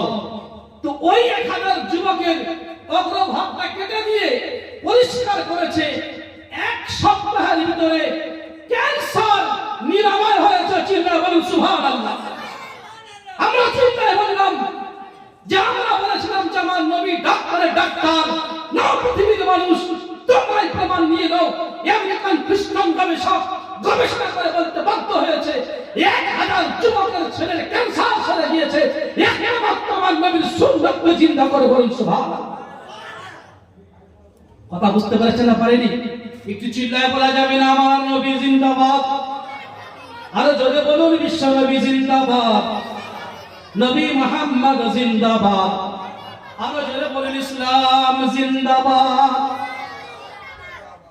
একটা সুন্নাত, তুমি কিতাবের নাম ঘোষণা করে যাচ্ছি, সুন্নাতে নববী और জাদিদ সায়েন্স, এই কিতাবের প্রথম খণ্ডে 304 নম্বর পৃষ্ঠাতে এই ইতিহাস উদ্ধৃতি সহ সেখানে তুলে ধরা আছে। এবং আজকের জোহর নামাজের পরে আমি আমার কামরাটা বসে বসে পড়েছি। বলুন সুবহানাল্লাহ। ও ভাই, বক্তব্য ভালো লাগছে না খারাপ লাগছে? আমার নবীর সুন্নাত শুনতে মন চায় না? শুনতে মন চায় না? চায় না? তাহলে একটা খাতনা সব আমি ধরেছি আপনাকে, একটা সুন্নাত হবে। এরকম অনেক সুন্নাত আছে, সবটাকে যদি আপনার সম্মুখে বলে আপনি অবাক হয়ে যাবেন। এত কিছু নবীর ভিতরে ঢুকে আছে। যে কথা বলতে গিয়েছিলাম, যে নবীর জামানায় বেশি বড় হসপিটাল ছিল না, কিন্তু নবীর মতো একজন এমবিবিএস তিনি বসেছিলেন। বলুন সুবহানাল্লাহ। তার সুন্নত পদ্ধতির ভিতরে হাজার হাজার রোগ নিরাময় হয়েছে, আর আজও হচ্ছে। বলুন সুবহানাল্লাহ। হাজার হাজার রোগ নিরাময় হয়ে যাচ্ছে। আর একটা সুন্নত মনে করুন, কুকুর কোন প্লেটে যদি মুখ দেয়, শুনেছেন আপনারা? সহিহ বুখারীর হাদিস, কুকুর কোন প্লেটে মুখ দিলে সেটাকে, ইমামদের একটু দ্বিমত আছে, আমি ওদিকে না গিয়ে, কেউ বলেছেন 6 বার ধুয়ে শেষবার একটা মাটি, কেউ বলেছে 7 বার দিয়ে 8 নম্বরে মাটি, কেউ বলেছে 3 বার দিয়ে 4 নম্বরে মাটি। ওদিকে আমি না গিয়ে, হাদিস সব ধরনের আছে, ইমামদের দ্বিমতের জায়গা আছে, আমি ওদিকে যাব না।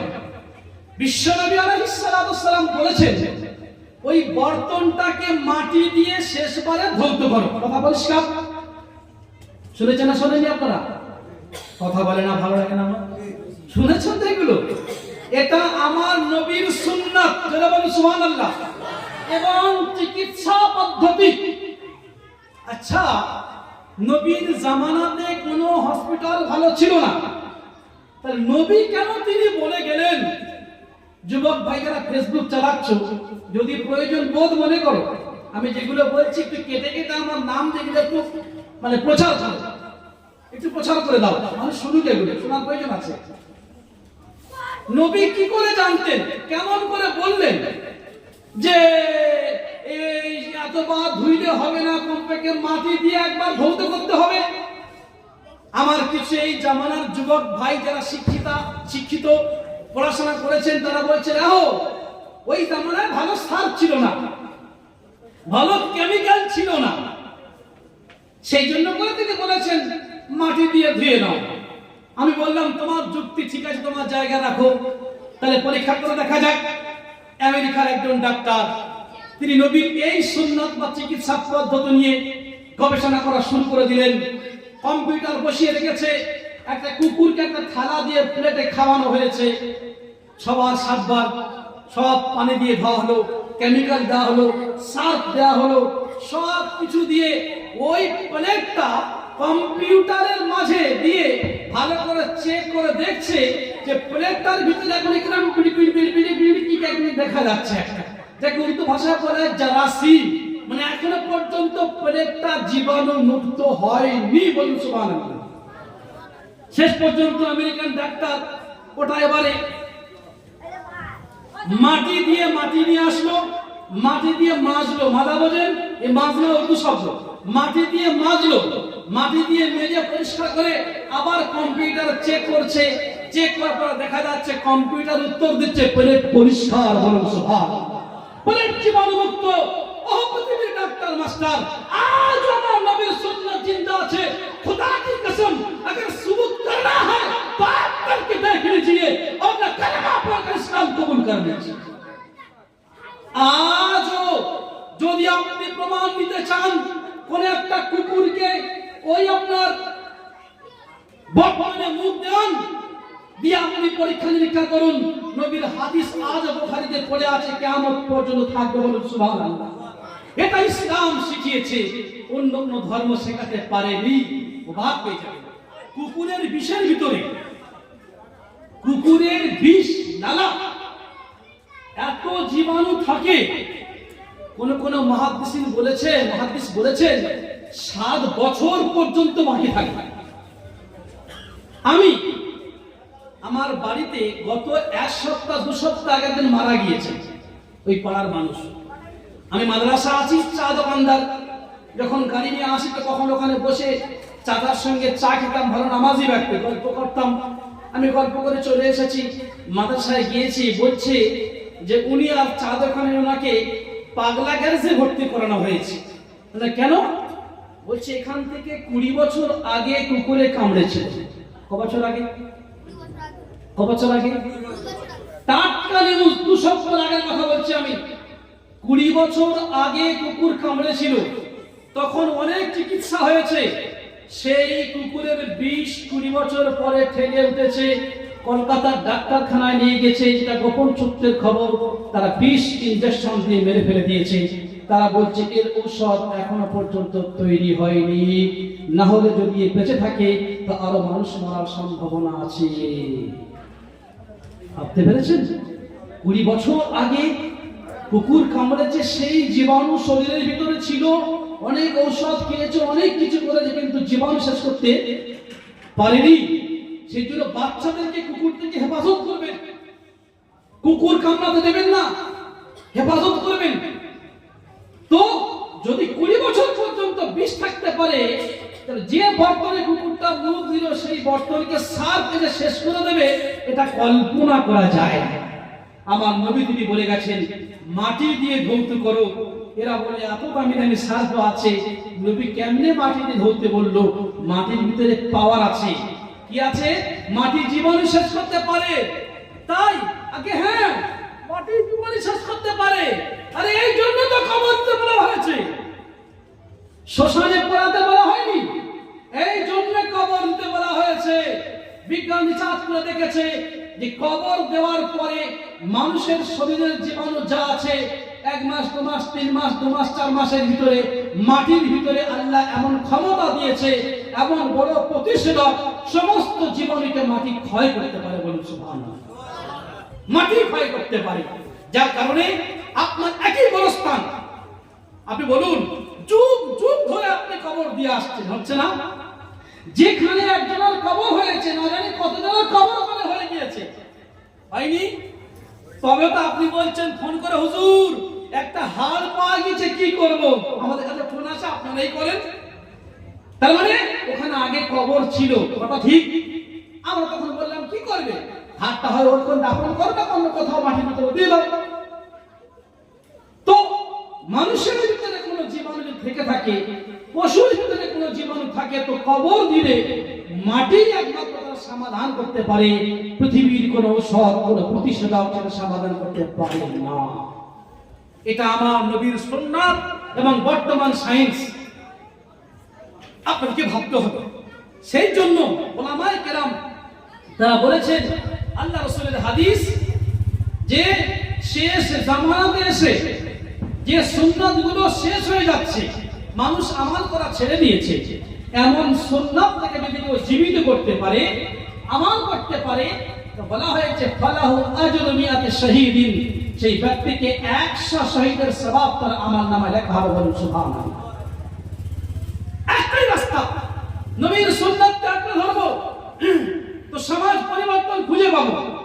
নবীর সুন্নাতকে ধরে নেব তো সমাজ পরিবর্তন ঘটে যাবে। মা তারপরে বাচ্চাকে মানুষ করতে পারে। বাড়িতে দস্তরখানায় খাওয়া হয়, লজ্জা করবেন না। কজন ব্যক্তি আছেন আজকে দুটো দস্তরখানা খেয়েছে? হাত তোলেন দেখি। একজন, দুজন, তিনজন, চারজন, পাঁচজন, ছজন, সাতজন, আটজন, নজন, দশজন, মাশাআল্লাহ। যাক, মানে শূন্য হতে হয়নি। অনেক জায়গায় জিজ্ঞাসা করেছি, মাল সব ফাঁকা। এ বোঝা যাচ্ছে মনে হয় আল্লাহওয়ালা গ্রাম আছে, এখানে অনেক ভাই খেয়েছেন দস্তরখান সামনে বিছিয়ে খাওয়া আমার নবীর সুন্নাত। 95% কেন 99% মানুষ দস্তরখানায় খানা খায় না। আমার নবীর সুন্নাত মরে গেছে।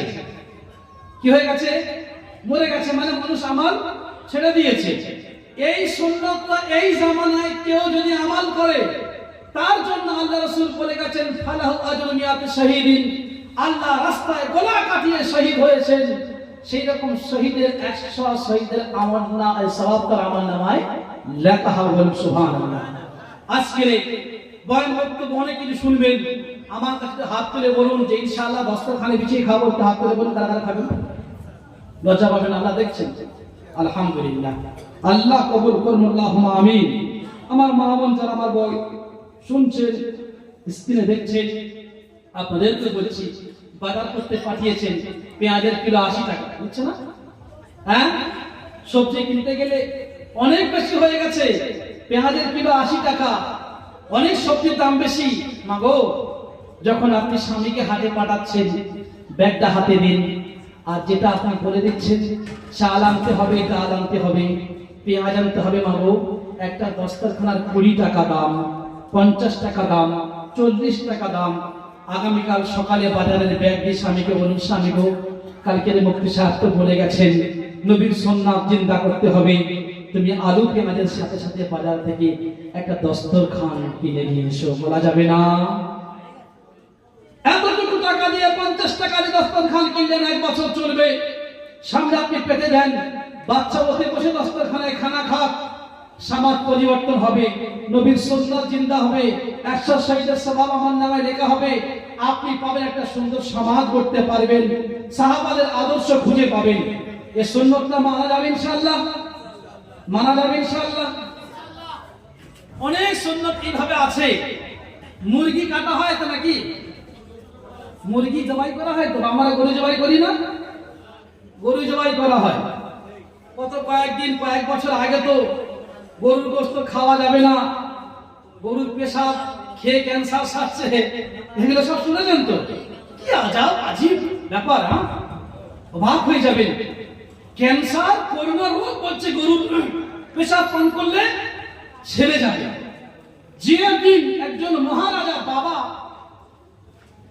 সবার সামনে ঘটক ঘটক করে গরুর পেশাব পান করেছে, ওর পরের দিন বাবা আমার হসপিটালে গিয়ে ভর্তি হয়ে গেছে, কিন্তু নিউজে দেখায় না। যে মানের করোনা ছিল না, যে মান করে সে করোনার সঙ্গে ঢুকে হসপিটালে ভর্তি হয়ে গেছে। যে সময় এই বক্তব্য ভারতবর্ষে খুব মানে ভাইরাল হচ্ছে, এই করোনা থেকে বাঁচার একটা ঔষধ গরুর পেশাব। তবে আপনারা শুনেছেন তো নাকি? আপনারা শোনেননি? ওই সময় আমার জলসা পড়েছে হুগলি জেলা। এটি মজার গল্প শুনুন, হাজির বাবা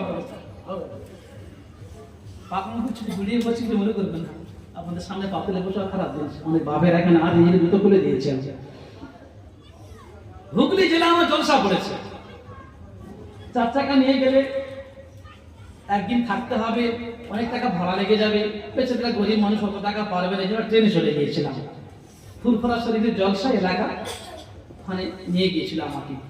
তো আমি জলসা সেরে আর চলে আসি, তার পরের দিন ভাবছি যে হুগলি জেলায় এসেছি, তো এখানকার সব থেকে ভালো জিনিস যেটা সেটা নিয়ে যেতে হবে। এই যেমন আমাদের জয়নগরের সময় কেউ গেলে আগে বলে মটা দাও, জয়নগরের ম নাম শুনেছেন তো নাকি? জয়নগরের ম শুরু হয়ে গেছে। আসল ম এলাকায় আমরা থাকি, যেখানে আসল মগুলো পাওয়া যায়। দিল্লি আপনি গেছেন, দিল্লি কা লাড্ডু এরকম হয় না? বসিরহাটে গিয়েছেন গামচা, এরকম বিভিন্ন কাশ্মীরে গেছেন আপেল, এগুলো হয় না? তো বিভিন্ন জায়গায় বিভিন্ন কিছু আল্লাহ পাক নিয়ামত দিয়ে রেখেছেন। আপনি যতই চেষ্টা করেন না কেন কাশ্মীরের আপেল আপনার জমিনে ফলাতে পারবেন না, হবে না। ও আল্লাহ দেয়নি, এক একটা জমিন আল্লাহ ক্ষমতা দিয়ে রেখে দিয়েছে, হবে না। বারুইপুরের পেয়ারা কি আছে, মশুর হয়ে আছে না? আমরা বারুইপুরে কাছাকাছি থাকি, জয়নগর থানা, বারুইপুর থানা, পাশাপাশি থানা। আমরা অনেকবার চেষ্টা করে দেখেছি আমাদের জমিনে বারুইপুরের মতো পেয়ারা ফলানো যায় না।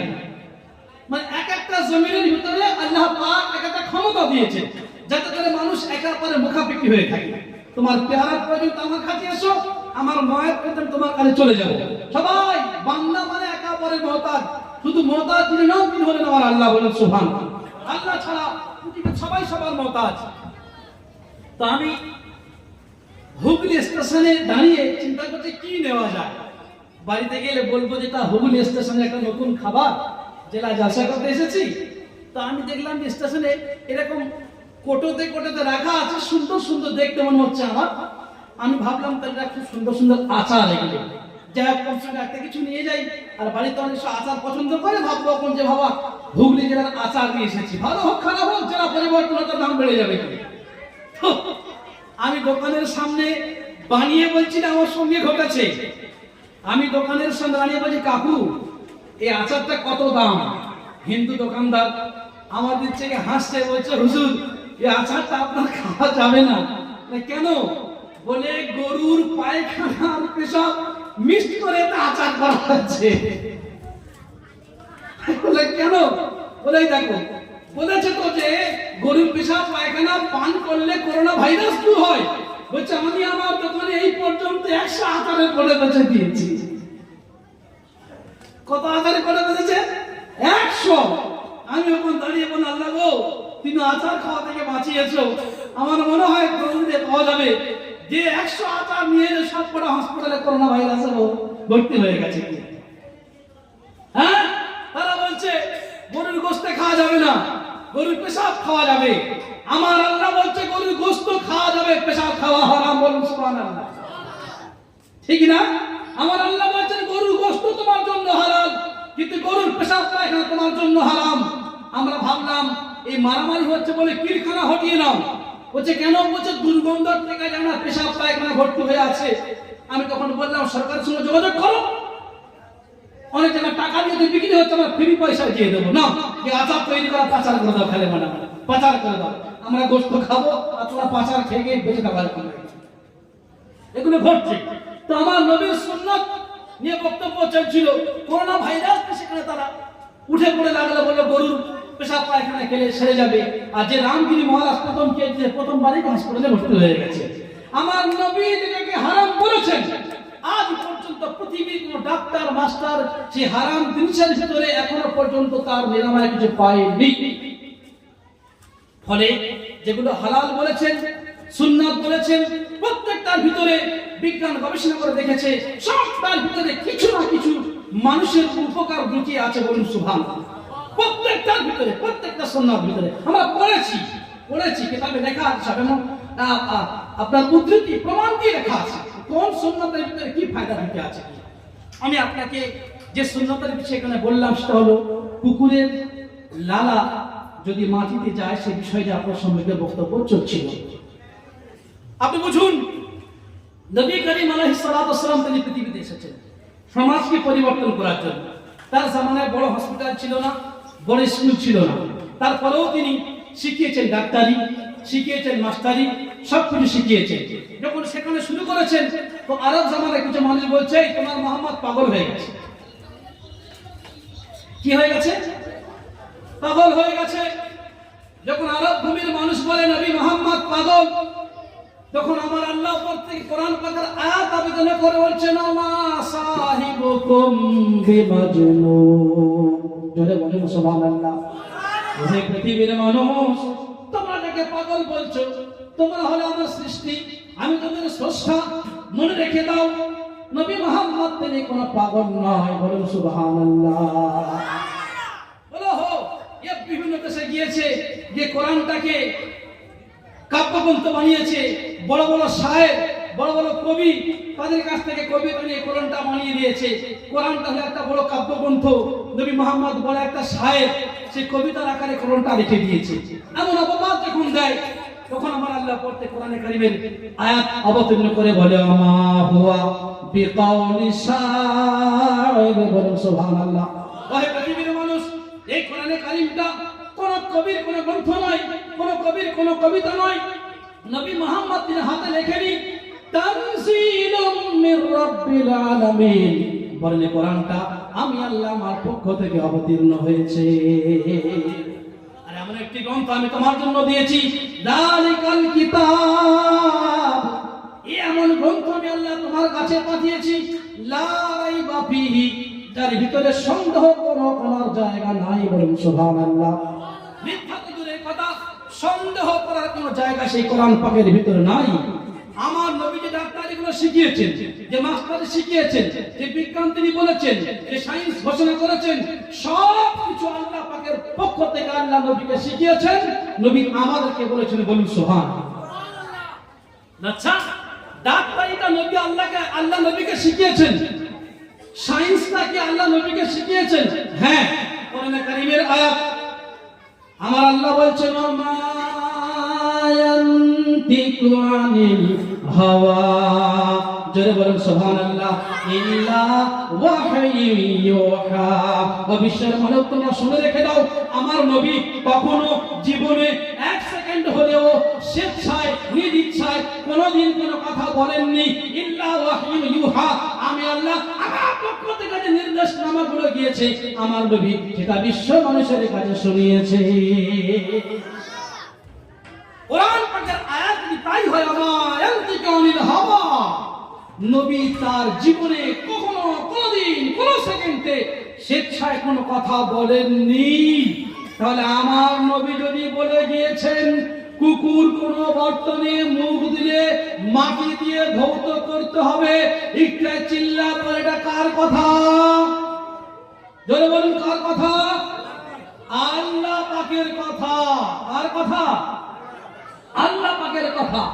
বুখারী শরীফ, মুসলিম শরীফ, আবু দাউদ শরীফ, ইবনে মাজাহ, তিরমিজি শরীফ, যত হাদিসের কিতাব আছে এ সব আল্লাহ পাকের বাণী।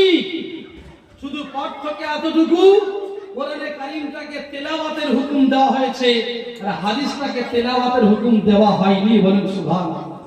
কথা সব আল্লাহ পাকের পক্ষ থেকে এসেছে, যেটা নবীর মুখ থেকে বার হয়েছে ওটা হাদিস করে ঘোষণা হয়ে গিয়েছে, আর এটা সরাসরি আল্লাহ পাক বলে দিয়েছেন সেটা কোরআনে কারীম বলে ঘোষণা হয়ে গেছে। তাহলে নবী যা কিছু শিখিয়ে গেছেন, সুন্নাত বলে দিয়ে গেছেন, এই সব কিছু আল্লাহ পাক বলে দিয়েছেন। তাকে মাস্টার আল্লাহ করেছেন, তাকে বিজ্ঞান মানে বৈজ্ঞানিক আল্লাহ করেছেন, তিনি সায়েন্সকে সায়েন্স শিখিয়ে গেছেন। এইভাবে প্রত্যেকটা সুন্নতকে, নবীর আদর্শকে, নবীর কথাকে যদি আপনি খুঁজে নেন, চেষ্টা করেন, খুঁজতে পারবেন, সব জায়গা থেকে প্রমাণ পাওয়া যাবে যে আমার নবী তিনি ছিলেন মাস্টারের মাস্টার, তিনি ছিলেন ডাক্তারের ডাক্তার। এই পর্যন্ত আমি সুন্নাত সম্পর্কে কিছু আলোচনা করেছি। আল্লাহ পাক সকলকে আমল করার তৌফিক দান করুন। বলুন আল্লাহুম্মা আমিন। পানি দেবেন। আমার হাতে এখনো সময় আধা ঘন্টা বাকি, 12:30 চলছে। আমার হাতে এখন আধা ঘন্টা সময় বাকি আছে। আমি 2 ঘন্টা আলোচনা প্রায় নবীর সুন্নাত সম্পর্কে আলোচনা করেছি, মায়েদের নেকি কিছু আলোচনা করেছি, বাবাদের নেকি কিছু আলোচনা করেছি, নবপ্রজন্ম এই যে সন্তানগুলো আমাদের কাছে আছে এদের নিয়ে কিছু আলোচনা করেছি। টোটাল আলোচনার বিষয়বস্তু ছিল সমাজ কিভাবে পরিবর্তন ঘটবে, তার উত্তর ছিল এই নবীর সুন্নাতকে আঁকড়ে ধরতে হবে। নবীর সুন্নাত কি করতে হবে ভাই? আঁকড়ে ধরতে হবে। বক্তা হওয়া কত জ্বালা জানেন? এই যে পানিটা খাচ্ছি না, সেইভাবে ঠান্ডা নয়, অথচ গলার জন্য ক্ষতি। ওই জন্য আর পানির সঙ্গে নিয়ে আসি। আজকে বার হতে হতে দেরি হয়ে গেছে, আমি পানিটা নেওয়ার সুযোগ পাইনি। মাদ্রাসায় পড়াতে হয়, টাইম নিয়ে বার হতে হয়, অনেক কাজ সেরে আসতে হয়। আমরা শিক্ষা সাধারণ বক্তব্য যে গিয়ে চুপ করে শুয়ে পড়ে থাকবার কোনো কাজ নেই, সকালে উঠে মাদ্রাসা ছুটতে হবে আর কি। আমি আধা ঘন্টার সময় নিই, নির্ধারিত সময় আমার বক্তব্যের জবনিকা টানবেন ইনশাআল্লাহ। এই আধা ঘন্টার সময় এবার একটু আমি আপনাকে বলবো যে ইসলাম ধর্ম সত্য, ইসলাম ধর্ম সত্য, এটার কিছু প্রমাণ শোনা যাবে ইনশাআল্লাহ। মন দিয়ে শোনা যাবে। নারা তাকবীর, নারা তাকবীর, আরে জোরে বলি নারা তাকবীর। আল্লাহ পাক বলছেন ইন্নাদ দীনা ইনদাল্লাহিল ইসলাম। অপরাধীকে আল্লাহ বলছেন আমা ইয়াবতাগি গায়রাল ইসলামি দীনান ফালাই ইকবালা মিনহু। আদ-দীন, ইন্নাদ দীন ইনদাল্লাহিল ইসলাম। দীন মানে ধর্ম, দীন মানে কি? আদ-দীন ওলামারা ভালো করে বোঝে, এর একটা আলিফ লাম আছে, আলিফ লাম। আদ-দীন যাকে বলা হয় আলিফ লাম ইস্তিগরাকি, যার মানে হলো পৃথিবীর সকল ধর্ম। কত আছে? আগে বলেছি ৪৫০০-এর বেশি পৃথিবীতে ধর্ম আছে। আল্লাহ পাক বলছেন আদ-দীন, এই ৪৫০০ ধর্মের ভিতরে সব থেকে good, better, best, super power, ভালো, মনোনীত, সত্য, নির্বাচিত, নির্ধারিত, নির্ভেজাল ধর্ম থাকতে যদি হয় ইনদাল্লাহ, আল্লাহর কাছে, সেটা হলো আল ইসলাম। বলুন সুবহানাল্লাহ। এটা আল্লাহ পাকের ওয়াদা। আল্লাহ পাক বলেন আমা ইয়াবতাগি গায়রাল ইসলামি দীনা, যদি ইসলাম ধর্ম ছাড়া কেউ অন্য ধর্ম অনুসরণ করতে চায় ফালা ইকবালা মিনহু, আল্লাহ বলেন সেটা কখনো খোদার কাছে গৃহীত নয়, মকবুল নয়, কবুল নয়।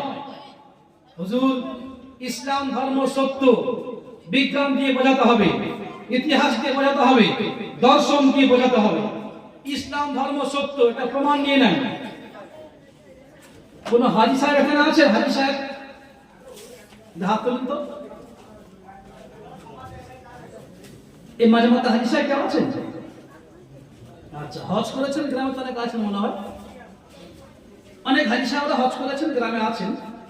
আপনার নাম শুনেছেন যে হজের অনেক বিধি বিধানের ভিতরে একটা বিধান হলো এই যে শয়তানকে পাথর মারতে হয়, এটা শুনেছেন?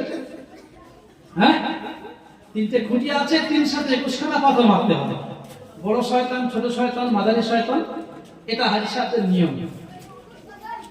আগামী শাবান মাসে যাওয়ার ইরাদা আছে আল্লাহর বাইতুল্লাহ জিয়ারত করতে, আল্লাহ কবুল করুন, আল্লাহুম্মা আমিন। তো 3 সাথে 21খানা পাথর প্রত্যেকটা হাজী সাহেব মারেন। ভালো করে বুঝুন, খুব ভালো করে বুঝুন। বর্তমান আরব দেশে সারা বছর হজ হচ্ছে। রমজান মাসে বেশি হয়, হজের সময় বেশি হয়, বাকি উমরা হজ সারা বছর হচ্ছে, হচ্ছে না? আচ্ছা, আপনি বলুন, এই পাশে একটা পুকুর আছে না? পুকুর, হ্যাঁ, পুকুর বোঝেন আপনারা? পুকুর বোঝেন তো নাকি? পুকুর, এই পুকুরটাকে আপনারা প্রত্যেকদিন এই গ্রামের মানুষ যারা আছেন সবাই 21খানা করে পাথর নিয়ে আসবেন আর পুকুরটায় মারবেন। পুকুরটা ভরবে না? ভরবে না? আজ হোক, কাল হোক, 1 মাস হোক, 2 বছর হোক, 4 বছর হোক, পুকুর ভরবে না? ভরবে না? ভরবে। কথা পরিষ্কার। যে হাজী সাহেবরা, লক্ষ লক্ষ হাজী সাহেব যারা যাচ্ছেন গিয়ে জামারা উলা, জামারা সানিয়া, সালেসা, 3টে খুঁটিতে 3 সাথে 21খানা পাথর মারছে, মানে একটা গাড্ডা মতো করা আছে। পাথর ভরবে না? ভরবে না? একদিনে ভরে যাবে, ঠিক না? একদিনে ভরে যাবে। হযরতে মুফতি শাফি সাহেব রাহমাতুল্লাহ আলাইহি, ভারত বিখ্যাত, পৃথিবী বিখ্যাত তাফসীরে কোরআন মালিকুল কোরআনের নাম অনেক শুনেছেন। কোরআন শরীফের ব্যাখ্যা গ্রন্থ মুফতি শাফি সাহেব রাহমাতুল্লাহ আলাইহি এই ইতিহাসটা উনি মারিফুল কোরআনের ভিতরে তুলে ধরেছেন। ওখান থেকে বলছি আমি। একজন সাহাবী জিজ্ঞাসা করলেন, ইয়া রাসূলুল্লাহ, জন্মাবার পর থেকে দেখলাম প্রত্যেক বছর লোক খালি হজ করতে আসে আর পাথর মারে পাথর মারে।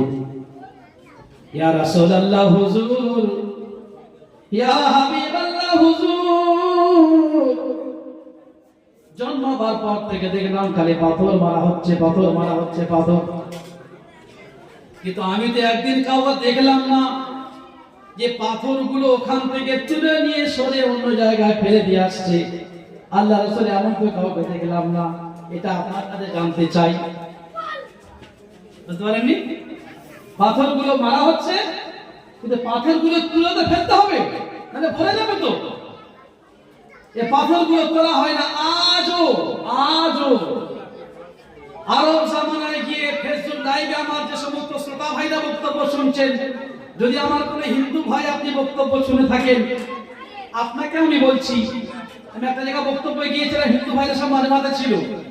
আমি বক্তব্য করে নেমে আসার পরে কিছু হিন্দু ভাই তাকে আমাকে দিয়ে বলছে, হুজুর আপনার বক্তব্যটা খুবই ভালো লেগেছে, আবার আপনি আসবেন।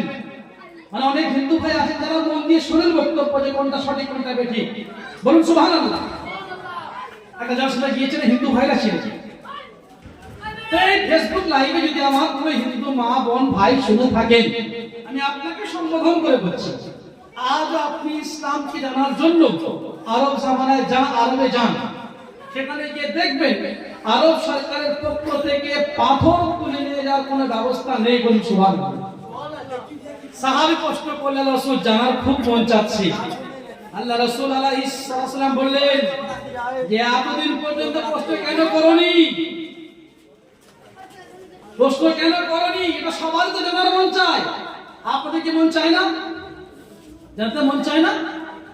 আমার নবী তিনি উত্তর দিলেন, যে সমস্ত হাজী সাহেবদের হজ কবুল হয়ে যায়, তারা যে পাথর করে মারে, আল্লাহ পাকের পক্ষ থেকে ফেরেশতা এসে এই সমস্ত পাথরগুলো তুলে নিয়ে যায়।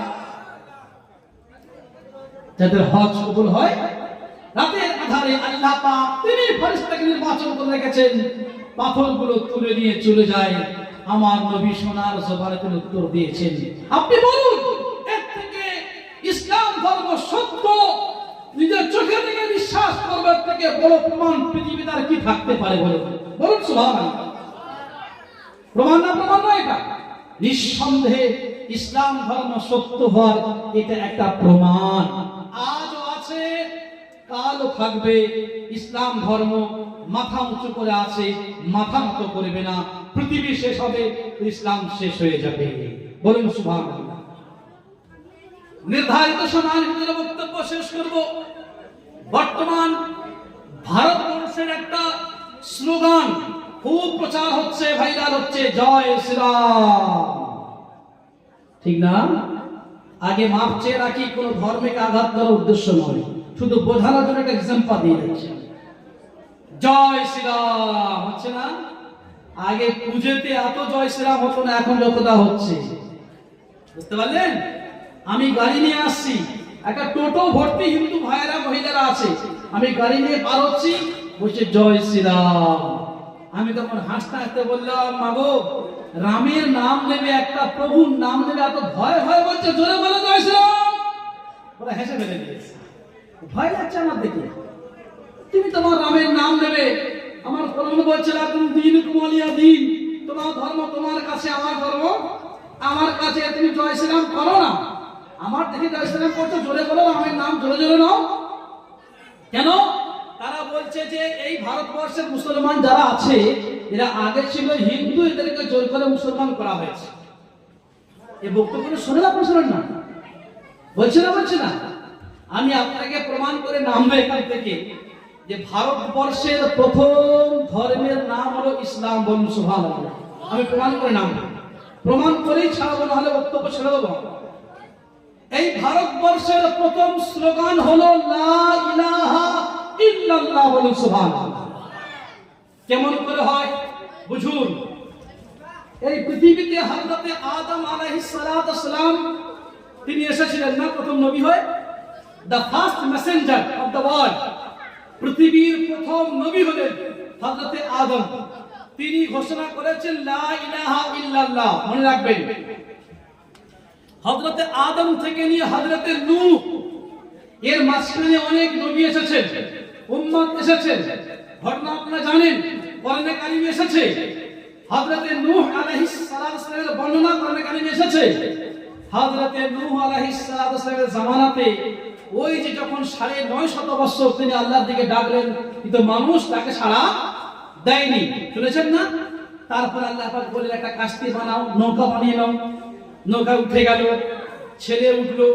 তার মোট 3-4জন ছেলে ছিল, একটা হাম, সাম, ইয়াফিস আর কিনান। কজন ছেলে? ফরমান বলো, কজন ছেলে? হযরত নূহ 4জন ছেলে, হাম, সাম, ইয়াফিস আর একটা কিনান।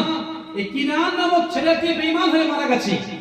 3জন বাবার সঙ্গে নৌকায় উঠে গেছে, আর একটা ছেলে নৌকায় ওঠেনি। নূহ আলাইহিস সালাম বলছে, বেটা চলে এসো আমার সঙ্গে, পৃথিবী শেষ হয়ে যাবে। আমার নৌকায় যারা এসেছে এই ছাড়া পৃথিবীর গাছ পাখি কিছু বাকি থাকবে না, কিয়ামত হবে, পৃথিবী শেষ হয়ে যাবে। তখন ছেলে উত্তর দিচ্ছে, বাপ তুমি যাও, তোমাকে আমি মানি না, তুমি আল্লাহর নবী নয়, আমি এখানে থাকবো। বলছে বড় বড় পানির ঢেউ আসবে, আমি কোরআনে কারিমে তাফসীর করে দেওয়ার চাইটা বলছি না, আমি বড় বড় পানির ঢেউ আসবে। তো কিনান বলছে, রে সাআবি, কোরআনের ভাষা, সাআবি ইলা জাবালিন ইয়াসিমুনি মিনাল মা। আব্বা তুমি চলে যাও, আমি একটা মস্ত বড় পাহাড়ে উঠে যাব, যেখানে পাহাড় আমাকে বাঁচিয়ে দেবে, পানি অত বড় পাহাড়ে উঠতে পারবে না। এটা কিনান নূহ উত্তর দিল যে আমি পাহাড়ে চলে যাব, অত দূর পাহাড় পর্যন্ত পানি উঠবে না, যত পানি ওঠে তুমি চলে যাও। তাফসীরে লেখা আছে যে পাহাড়ে কিনান উঠেছিল সেই পাহাড় থেকে পানি 40 হাত, কেউ বলেছে 60 হাত উপরে উঠেছে। বলুন সুবহানাল্লাহ। কেউ বলেছেন 40 হাত, কেউ বলেছেন 60 হাত। পাহাড় থেকে 60 হাত পর্যন্ত পানি উপরে উঠে গিয়েছে, মানে কিছু বাকি নেই আর। হযরতে নূহ আলাইহিস সালামের নৌকা যারা ছিল, একটা মাত্র নৌকা সারা পৃথিবীতে গুটি কয়েক মাত্র মানুষ নিয়ে ভাসছে, আর সব পৃথিবী, মন্দির, মসজিদ, গির্জা, খানকা, বাড়ি, গাছপালা, জীব জন্তু সব পানির তলায় শেষ। ঘটনা শুনেছেন? এটা কোরআন দ্বারা প্রমাণিত, এটা কোরআন দ্বারা প্রমাণিত। হযরতে নূহ আলাইহিস সালামের নৌকা 6 মাস যাবত ঘুরেছে। ঘুরতে ঘুরতে উনি দূর থেকে দেখছে যে একটা ঘরের মতো, কালো মতো একটা ঘর যেন ভাসছে। সুবহানাল্লাহ। ঘর ভাসছে, ঘর কাছাকাছি আসলো, দূর থেকে দেখছে, আরে ওটা অন্য কোনো মন্দির নয়, কোনো গির্জা নয়, কোনো ঘর নয়, কোনো কিছু নয়, ওটা হলো আমার আল্লাহর ঘর, নাম হলো বাইতুল্লাহ, নাম হলো কাবা শরীফ। দেখছে কাবা শরীফ ভাসছে।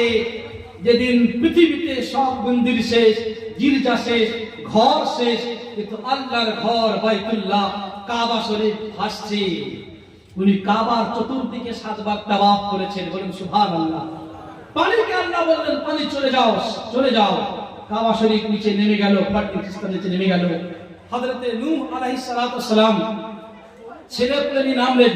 3জন ছেলে, হাম, সাম, ইয়াফিস, তারা আব্বা নির্দেশে স্ত্রী পুত্র নিয়ে পৃথিবীর বিভিন্ন প্রান্তে পৌঁছে গেল। বুঝতে পারছেন না? তাহলে মানুষ সব শেষ। পৃথিবীর বিভিন্ন প্রান্তে পৌঁছে গিয়ে সেখানে তাদের বাচ্চা হয়, তাদের বাচ্চা হয়, সব বাচ্চা হয়, হতে হতে হতে হতে 100 বছর গেল, 200 বছর গেল, সব গেল। যেতে যেতে আসলো নবী মুহাম্মদ সাল্লাল্লাহু আলাইহি ওয়াসাল্লাম। বলুন সুবহানাল্লাহ। নবী মুহাম্মদ থেকে আবার ধর্ম শুরু হলো, সাহাবারা গেল, তাবিঈন গেল, তবে তাবিঈন গেল, ইমাম আবু হানিফা গেল, ইমাম বুখারী গেল, ইমাম মুসলিম গেল, সব গেল। এরকম হতে হতে হতে হতে হতে হতে আজকে বর্তমান পৃথিবীতে যেখানে মানুষ রূপে কেউ বাকি আছে, হিন্দু হোক, খ্রিস্টান হোক, জৈন হোক, কালো হোক, ফর্সা হোক, শিক্ষিত, অশিক্ষিত, ডাক্তার, মাস্টার, জজ, ব্যারিস্টার, সব হলো হযরতে নূহ আলাইহিস সালামের বংশধর। জোরে বলুন সুবহানাল্লাহ।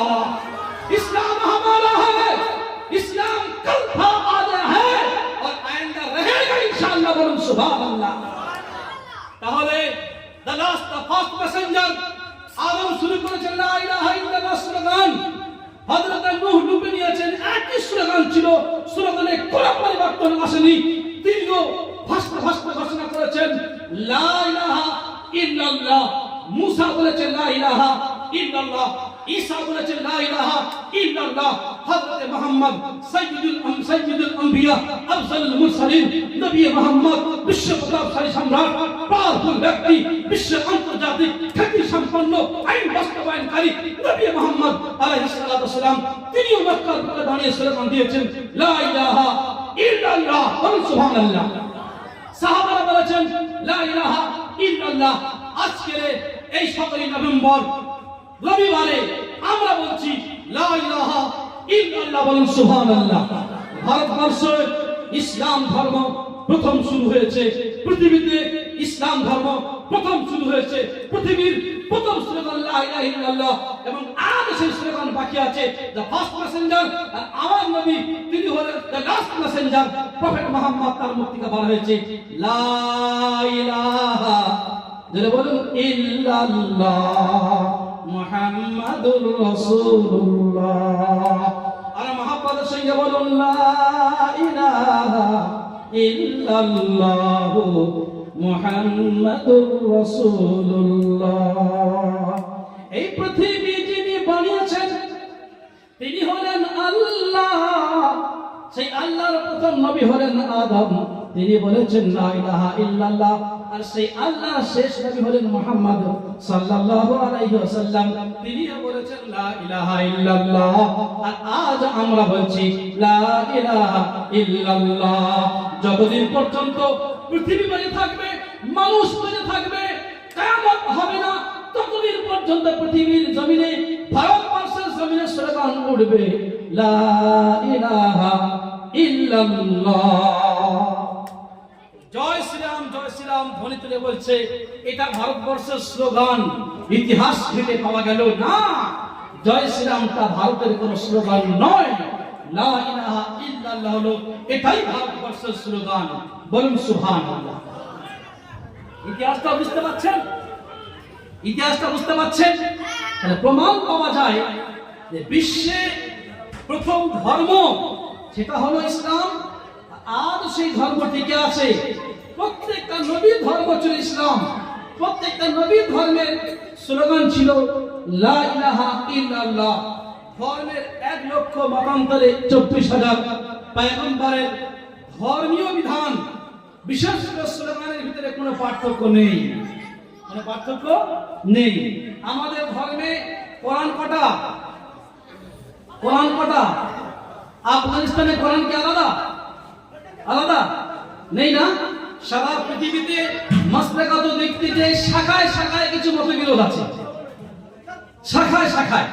যেমন আমি জোরে বলবো না আস্তে বলবো, কোনো আকীদাগত বিষয় নয়, শাখায় শাখায় কিছু পার্থক্য আছে। হাদিসের মধ্যে দ্বিমত হয়ে গেছে, ওলামারা দ্বিমত করেছেন, ওটা আমাদের বিষয়। কিন্তু ধর্মের ভিতরে যেই হোক না কেন কোনো পার্থক্য নেই। সবাই যখন নামাজ শুরু করে, সে হোক আহলে হাদিস, হোক ফুরফুরা, হোক দেওবন্দি, হোক জামাত ইসলামী, আর অনেক কিছু আছে। আচ্ছা, কেউ একজন পৃথিবীতে এমন দেখাতে পারবেন যিনি তার নামাজ শুরু করার আগে তাকবীরে তাহরিমাটা আল্লাহু আকবার দিয়ে বাঁধে না? হে কথা বলেন, আছে? আছে। পৃথিবীতে একজন মুসলমানকে দেখাবে যিনি নামাজ শুরু করার আগে, যেটাকে আমরা তাকবীরে তাহরিমা বলি, আল্লাহু আকবার দিয়ে নামাজ শুরু করেন না। একটা মুসলমান পৃথিবীতে নাই। বলুন সুবহানাল্লাহ। আযান, নামাজের আগে আযান। আপনি দেখান কোন একটা মুসলমানকে, আমেরিকা হোক আর ইংল্যান্ড, পাকিস্তান হোক আর আফগানিস্তান, বাংলাদেশ হোক আর হিন্দুস্তান, আপনি যেখানে যাবেন সব মসজিদের মাইকে আযানের আওয়াজ কিন্তু শুরু হয় আল্লাহু আকবার। জোরে বলো, জোরে বলো সুবহানাল্লাহ। আল্লাহু আকবার, হয় না? হয় না? আবার আওয়াজ শেষ করছে আল্লাহু আকবার, আল্লাহু আকবার, লা ইলাহা ইল্লাল্লাহ, হয় না? তাহলে আযান, কোন একটা নামাজ, কোন একটা নামাজ শুরু হলো আল্লাহু আকবার দিয়ে, পৃথিবীর সব মুসলমান শুরু করলো। নামাজ শেষ করতে হয় কি দিয়ে? কথা বলুন, কথা বলুন, কথা বলুন। নামাজ কি ঘুষি ঘুষি দিয়ে না মারামারি করে প্রথম না ঘুষি মেরে কি করে নামাজ শুরু করে? ওহো, আফগানিস্তানের মুসলমান তো পাগড়ি করে ধরে হাতে একটা বন্দুক থাকে, ওইভাবে নামাজ পড়ে। এই নামাজ শেষ করে বন্ধুকে ঘুষি মারে। এই এরকম হয়েছে কোনো জায়গায়? হয়নি না? নামাজ শেষ করছে আসসালামু আলাইকুম ওয়া রাহমাতুল্লাহ বলে বলেন সুবহানাল্লাহ।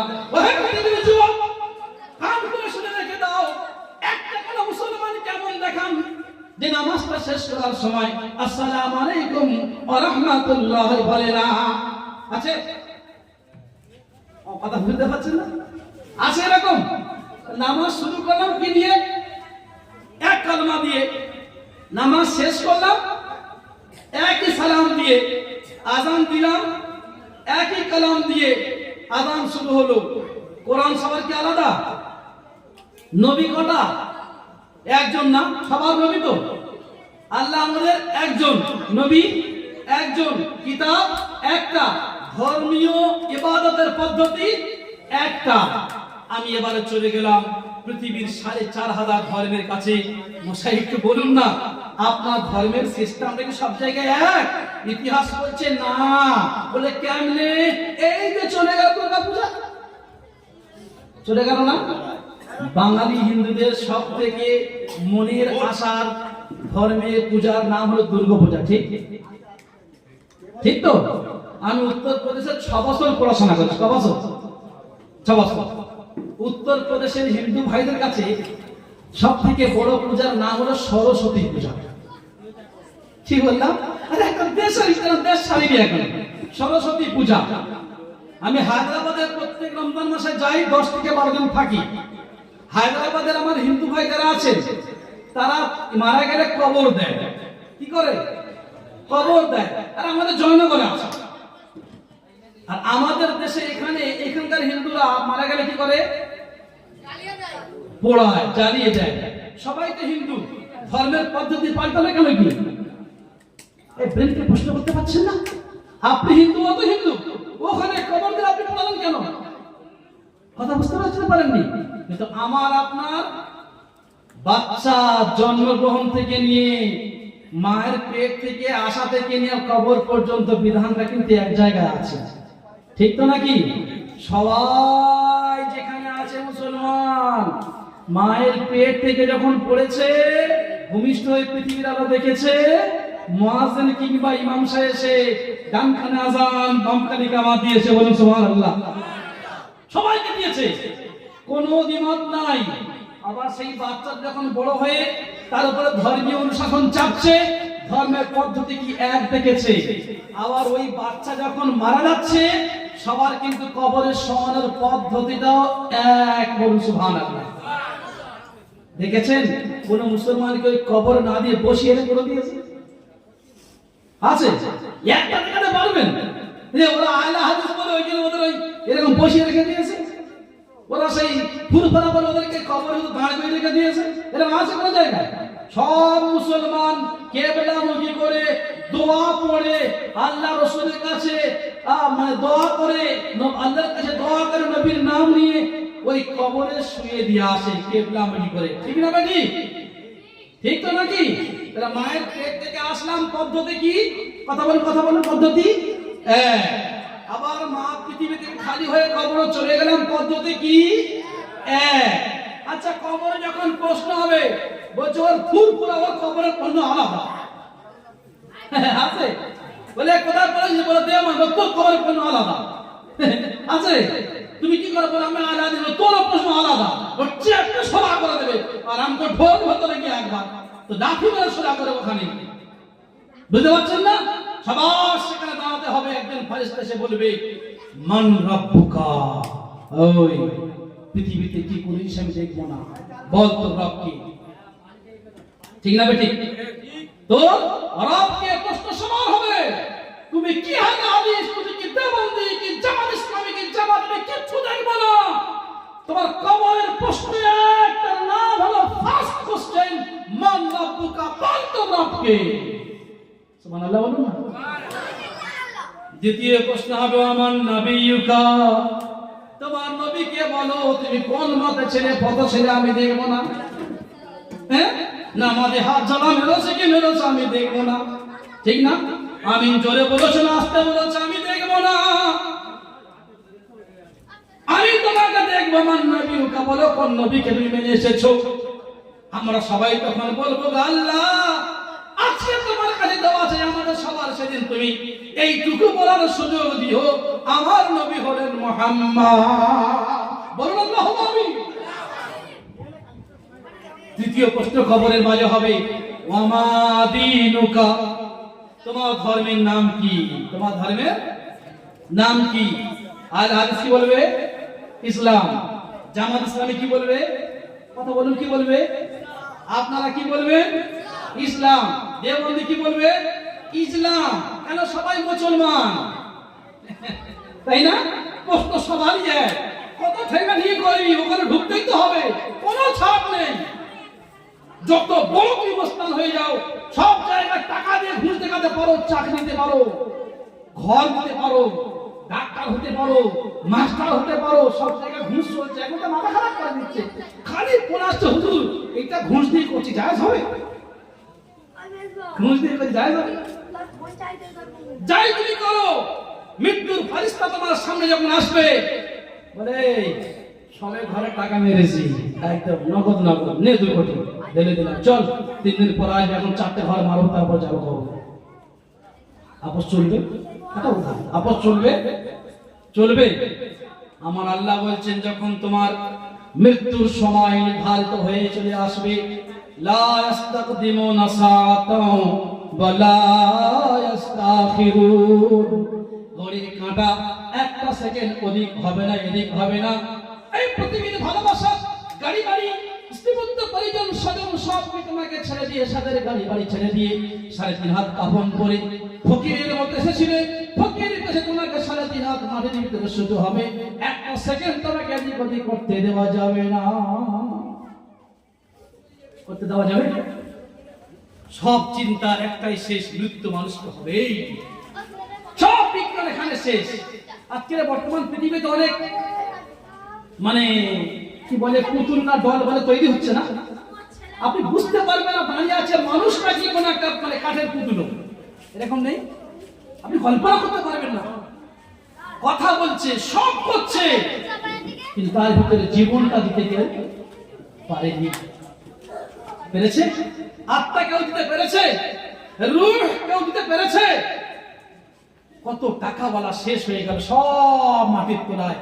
আপনাদেরকে হাত জোড় করে বলে যাই, একদিন কবরস্থানে যাবেন, মাঝে মাঝে যাবেন, কবরের ধারে দাঁড়িয়ে একটু বুকে হাত দিয়ে মাথায় হাত দিয়ে চিন্তা করবেন যে আল্লাহ এই সেই কবরস্থান যেখানে টাকাওয়ালা শুয়ে আছে, বাড়িওয়ালা শুয়ে আছে, রাজা শুয়ে আছে, প্রধানমন্ত্রী শুয়ে আছে, এমএলএ শুয়ে আছে, রাজা মহারাজা সব শুয়ে আছে, যে অহংকার দেখে সে শুয়ে আছে, যে যুবতী নারীটি তার সৌন্দর্যকে নিয়ে বড়াই করত সেও পর্যন্ত মাটিটাকে শেষ করে দিয়েছে, যে যুবক তার ক্ষমতার বলে বলিয়ান হয়ে কত মানুষকে অত্যাচার করেছে, যাকে দেখে পাড়া কাঁপতো, থরথর করে দেশ কাঁপতো, আজকে সেই রকম একজন শক্তিশালী প্রতিভাধর যুবক তাকেও মাটি শেষ করে দিয়েছে, তার দেহটা পোকা কুড়ে কুড়ে খেয়ে নিয়েছে। সেও যদি চাইতো টাকা ঘুষ দিয়ে পৃথিবীতে থাকবো সে পারত। আপনারা জানেন মাইকেল জ্যাকসন নাম শুনেছেন? হ্যাঁ, মাইকেল জ্যাকসন নতুন প্রজন্ম জানবে না, আপনারা জানবেন মাইকেল জ্যাকসন পৃথিবী জুড়ে তার খ্যাতি।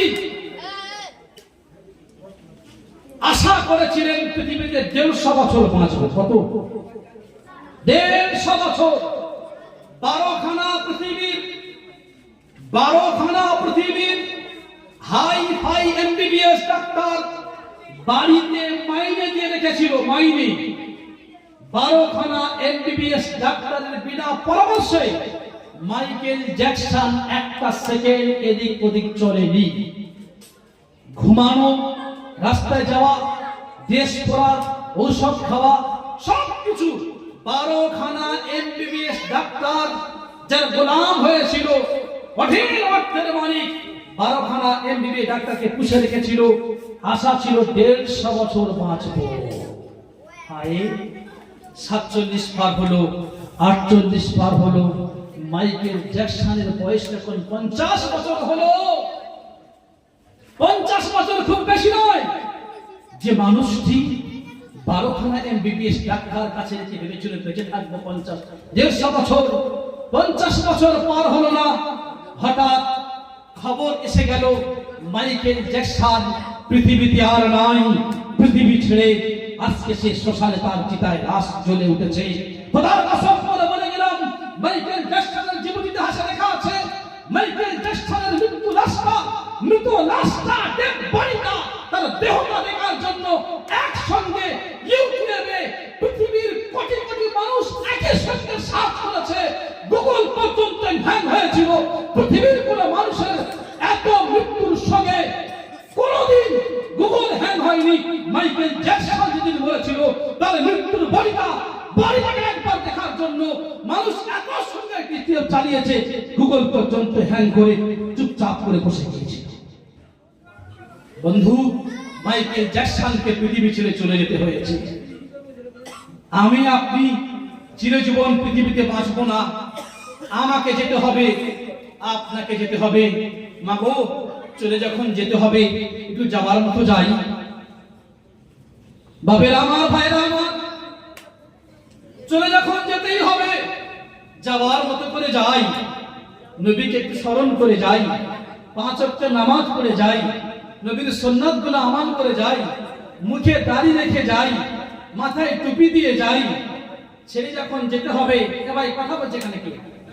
মাঝে কথা বলতে এখানে ছেড়ে যখন যেতে হবে, আবার কিসের হাতে খেলা? অনেক তো হয়ে গেল, বাচ্চা হয়ে গেছে, নাতি হয়ে গেছে, আবার কি ভাবছেন? হাদিসে এসেছে 60 থেকে 70 বছর মিনিমাম বয়স আর বেঁধে দেওয়া হয়েছে। আগে যেতে পারে, পরে যেতে পারে, কিন্তু মিনিমাম বয়স বেঁধে দেওয়া হয়েছে। কতদিন বাঁচবেন? এখনো তো দুনিয়া নিয়ে পড়ে আছেন, মাসটা আপনি আসলেন না। আমি একটা জায়গায় বক্তব্য রেখে বলেছিলাম, নবীর সুন্নাত বাইর করতে গিয়ে যুবক ভাইদেরকে বলেছিলাম, যুবক ভাই তুমি তোমার দাড়িটা রেখে দাও। দাড়ি, এই দাড়ি রাখার ভিতরে আমার নবীর সুন্নাত, চোখের জ্যোতি ভালো হয়, মুখের লাবণ্যতা ফিরে আসে, মুখের মেকআপ করতে হয় না, মুখে রোগ জন্মায় না, মুখে ব্রণ হয় না, মুখে কোনো দাগ আসে না। এই দাড়িটা কেটে দিলে নানা রকম জীবাণু মুখের ভিতরে আসে। এই দাড়ি হলো আমার নবীর সুন্নাত, দাড়ি হলো আমার নবীর সুন্নাত, দাড়ি হলো আমার নবীর সুন্নাত। বলুন সুবহানাল্লাহ। এই দাড়ি দেখে যদি পৃথিবীর কোনো মানুষ ঘৃণা করতে চায়, অশিক্ষিত, জাহেল, জানে না, বোঝে না, দাঁড়িয়ে হন, দাড়ি মুখে রেখে দেন, আমার নবীর সুন্নাত, জীবন সতেজ হবে, সুস্থ হবে, দেহ ঠিক থাকবে, মন ঠিক থাকবে, আখিরাত সুখের হবে, দুনিয়ায় সুখের জীবন পেয়ে যাবেন। সেই জন্য এটা তশকিলের কোনো পয়েন্ট নয়। আমার যুবক ভাইরা যারা আছেন, আমার নবীকে ভালোবাসার জন্য, আমার নবীকে আপন করার জন্য, আমার নবীকে বন্ধু করার জন্য একটু হাত তুলে যুবক ভাইরা বলুন, ইনশাআল্লাহ দাড়ি রাখবো, রাখবেন ইনশাআল্লাহ, কোনোদিন দাড়িতে হাত দেবো না। যদি মনে করে বিয়ে হয়নি, আমার বিয়ের জন্য মেয়ে লাগবে, আমি রাতকালে বসে বলে যাচ্ছি, সুন্দর ঘরের শিক্ষিতা রমণী আজ বসে বসে নামাজ পাঠিতে বসে দোয়া করছে, আল্লাহ একজন দিনদার দাড়িওয়ালা স্বামী বানিয়ে দাও, দিনদার দাড়িওয়ালা স্বামী বানিয়ে দাও। যদি বন্ধু দিনদার মেয়ে পেতে চাও, দাড়িওয়ালা আমার নম্বরে যোগাযোগ করো। মেয়ে আমাদের কাছে অনেক আছে, তারা চাচ্ছে প্যান্ট শার্ট পরা যুবককে বিয়ে করবো না। যে যুবকটা আমার নবীর দাড়ি রেখেছে, যে যুবকটার মাথায় আমার নবীর টুপি আছে, যে যুবকটার গায়ে আমার নবীর পাঞ্জাবি আছে, যে যুবকটার জীবনটা আমার নবীর সুন্নতে সাজিয়েছে, আমি সুন্দরী রমণী, আমি শিক্ষিতা, আমি পয়সাওয়ালী, আমার কাছে কামাল আছে, জামাল আছে, হাসান আছে, হুসন আছে, নসব আছে, আমি ওই যুবকের সহধর্মিণী হব, ওই যুবকের ঘরের বিবি হয়ে যাব। আজ পর্যন্ত নামাজের পাঠিতে বসে ঘরের মেয়েরা, যুবতী বোনেরা, তারা জান্নাতের হুরের মতো অপেক্ষায় আছে। বলুন সুবহানাল্লাহ। আমার বিবির বান্ধবী ভালো চুড়িদারের একজন মাস্টার, দেখতে শুনতে খুব ভালো, শিক্ষিতা, বলল ভাইয়া আলেম না হলে বিয়ে করব না। এমবি ডাক্তার হয়েছে, বড় বড় ঘর থেকে পায়গাম এসেছে, কোথাও বিয়ে করেনি। বলছে ভাইয়া আমি নামাজের পাটিতে বসে আমি আল্লাহকে বলেছি, আল্লাহ দাড়িওয়ালা পুরুষ চাই, আলেম ছেলে চাই, না হলে দাড়িওয়ালা চাই। আমি ওই দাঁড়িয়ে পেশাব করার যুবককে চাই না। আমার দোয়া আল্লাহ শুনেছেন, যদি আল্লাহ না শুনে জান্নাতে গিয়ে হুর হয়ে থাকবো, কিন্তু পৃথিবীতে বিয়ে করব না। কিছুদিন পরে আমার খবর আসছে, বলছে ভাইয়া আগামী মাসে আমার বিয়ের ডেট ঠিক হয়ে গেছে, ভাইয়া তুমি আসবে। গিয়ে দেখলাম মেয়ের সামনে বর সেজে বসে আছে একজন ধনী ঘরের আলেম সন্তান। বলুন সুবহানাল্লাহ, বলুন সুবহানাল্লাহ। আজ ভালো ভালো ঘরের মেয়েরা অপেক্ষায় আছে। আমার কাছে ফোনের পর ফোন আসে মেয়ের বাপের, হুজুর বিভিন্ন জায়গায় বক্তব্য যান, ভালো ছেলে দেন, মেয়ে মাধ্যমিক পাস, ডাক্তারি করেছে, মেয়ে দেখতে খুব ভালো, মাল আমার কাছে আছে, ঘর সাজিয়ে দেবো, কিন্তু বিনিময়ে একটা নবীর পাগল চাই, একটা নবীর ভালোবাসার যুবক চাই, তার হাতে সব ছেড়ে দেবো। আমার যুবক ভাইরা বিরাট কোহলিকে অনুসরণ করে দাঁড়িয়ে রেখেছে। ছি ছি ছি ছি ছি, লজ্জা থাকার বিষয়। বিরাট কোহলি দাঁড়িয়ে রেখেছে, আমি দাড়ি ছিটে দিয়ে বিরাট কোহলির দাড়ি রেখে দিয়েছি। হারাম। যুবক, নবীর ভালোবাসা বুকে রেখে নাও। শামাইলে তিরমিজি একটা কিতাব আছে, যারা বুখারী পড়ে তাদেরকে পড়ানো হয়, বুখারী ক্লাসে আমরা হাদিসের কিতাব পড়াই। এই শামাইলে তিরমিজিতে আমার নবীর মুখ কেমন ছিল, আমার নবীর দাড়ি কেমন ছিল, আমার নবীর চুল কেমন ছিল, আমার নবীর মাথার চুলটা কেমন ছিল, পা মোবারক কেমন ছিল, নবী কেমন হাসতেন, সব কিছু টোটাল সম্পূর্ণ সর্বাঙ্গের বর্ণনা ওই কিতাবে তুলে ধরা হয়েছে। আল্লাহর কসম করে বলে গেলাম, যখন হাদিসগুলো পড়াই আর দেখি এমন মনে হয় হাদিসটাকে সামনে রেখে নবীর দেহ মোবারকের সর্বাঙ্গের সুন্দর গঠনটা আজকে যদি তুলে ধরা হয়, পৃথিবীর শুরু থেকে নিয়ে এই পর্যন্ত যত নায়ক নায়িকা এসেছে এবং কিয়ামত পর্যন্ত আসবে, আমি আল্লাহর কসম করে বলে গেলাম, সবার রূপকে যদি এক জায়গায় জড়ো করা হয়, আমার আপনার ভালোবাসার নবীর রূপটা সৌন্দর্য তাদের সৌন্দর্যে পেশাব করে দেবে। বলুন সুবহানাল্লাহ, পেশাব করে দেবে। বলুন সুবহানাল্লাহ। মা এসে হাসতে হাসতে বলছে, মিশরের নারীরা কি পাগলি করা হয়ে গেলি, হযরত ইউসুফ আলাইহিস সালামের রূপের পাগল হয়ে তোরা আঙুলটা কেটে ফেলে দিলি। শুনেননি ঘটনা? শুনেছেন? আঙুলটা কেটে ফেলে দিলি। ওরে মিশরের যুবতীরা, তোরা ইউসুফকে পেয়েছিস, তাই আঙুল কেটে দিয়েছিস। খোদা কি কসম, মিশরের যুবতী নারীরা, তোরা যদি মদিনার বুকে, মক্কার বুকে, আমি আয়েশা, আমার আকাশের সূর্য, আমার দুনিয়ার সূর্য, একবার তোরা যদি আমার নবী মুহাম্মাদের সৌন্দর্যখানা দেখতিস, তার চেহারা দেখতিস, তোরা আঙুল নয় কলিজা চুরে চুরে টুকরো করে কেটে ফেলতিস। বলেন সুবহানাল্লাহ। ইউসুফের রূপ দেখেছে, নবীর রূপ দেখেনি। সেই জন্য যুবক, দাড়ি রেখে দাও, দাড়ি, মুখে মেকআপ করার প্রয়োজন পড়বে না। আমার মা বোন যারা এখানে আছেন, এই মেকআপ করতে একটা মশলা মনে আসতো আমার, যে নাখুন পালিশ, যেটা আমরা বলি নখ পালিশ, বলি না, এই যে নখ পালিশ গুলো লাগানো হয়, নখ পালিশ নামাজ হবে না, নখ পালিশ লাগানো হয় নামাজ হবে না।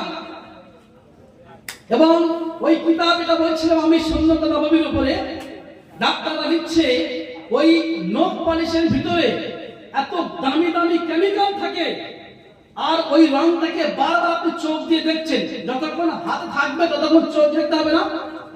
বলছে এত দামি দামি কেমিক্যাল থাকে নখ পালিশের ভিতরে, চোখের দৃষ্টি শক্তি নষ্ট হয়ে যায়। বুঝতে পারছেন? চোখের দৃষ্টি শক্তি নষ্ট হয়ে যায়। সেই জন্য অযথা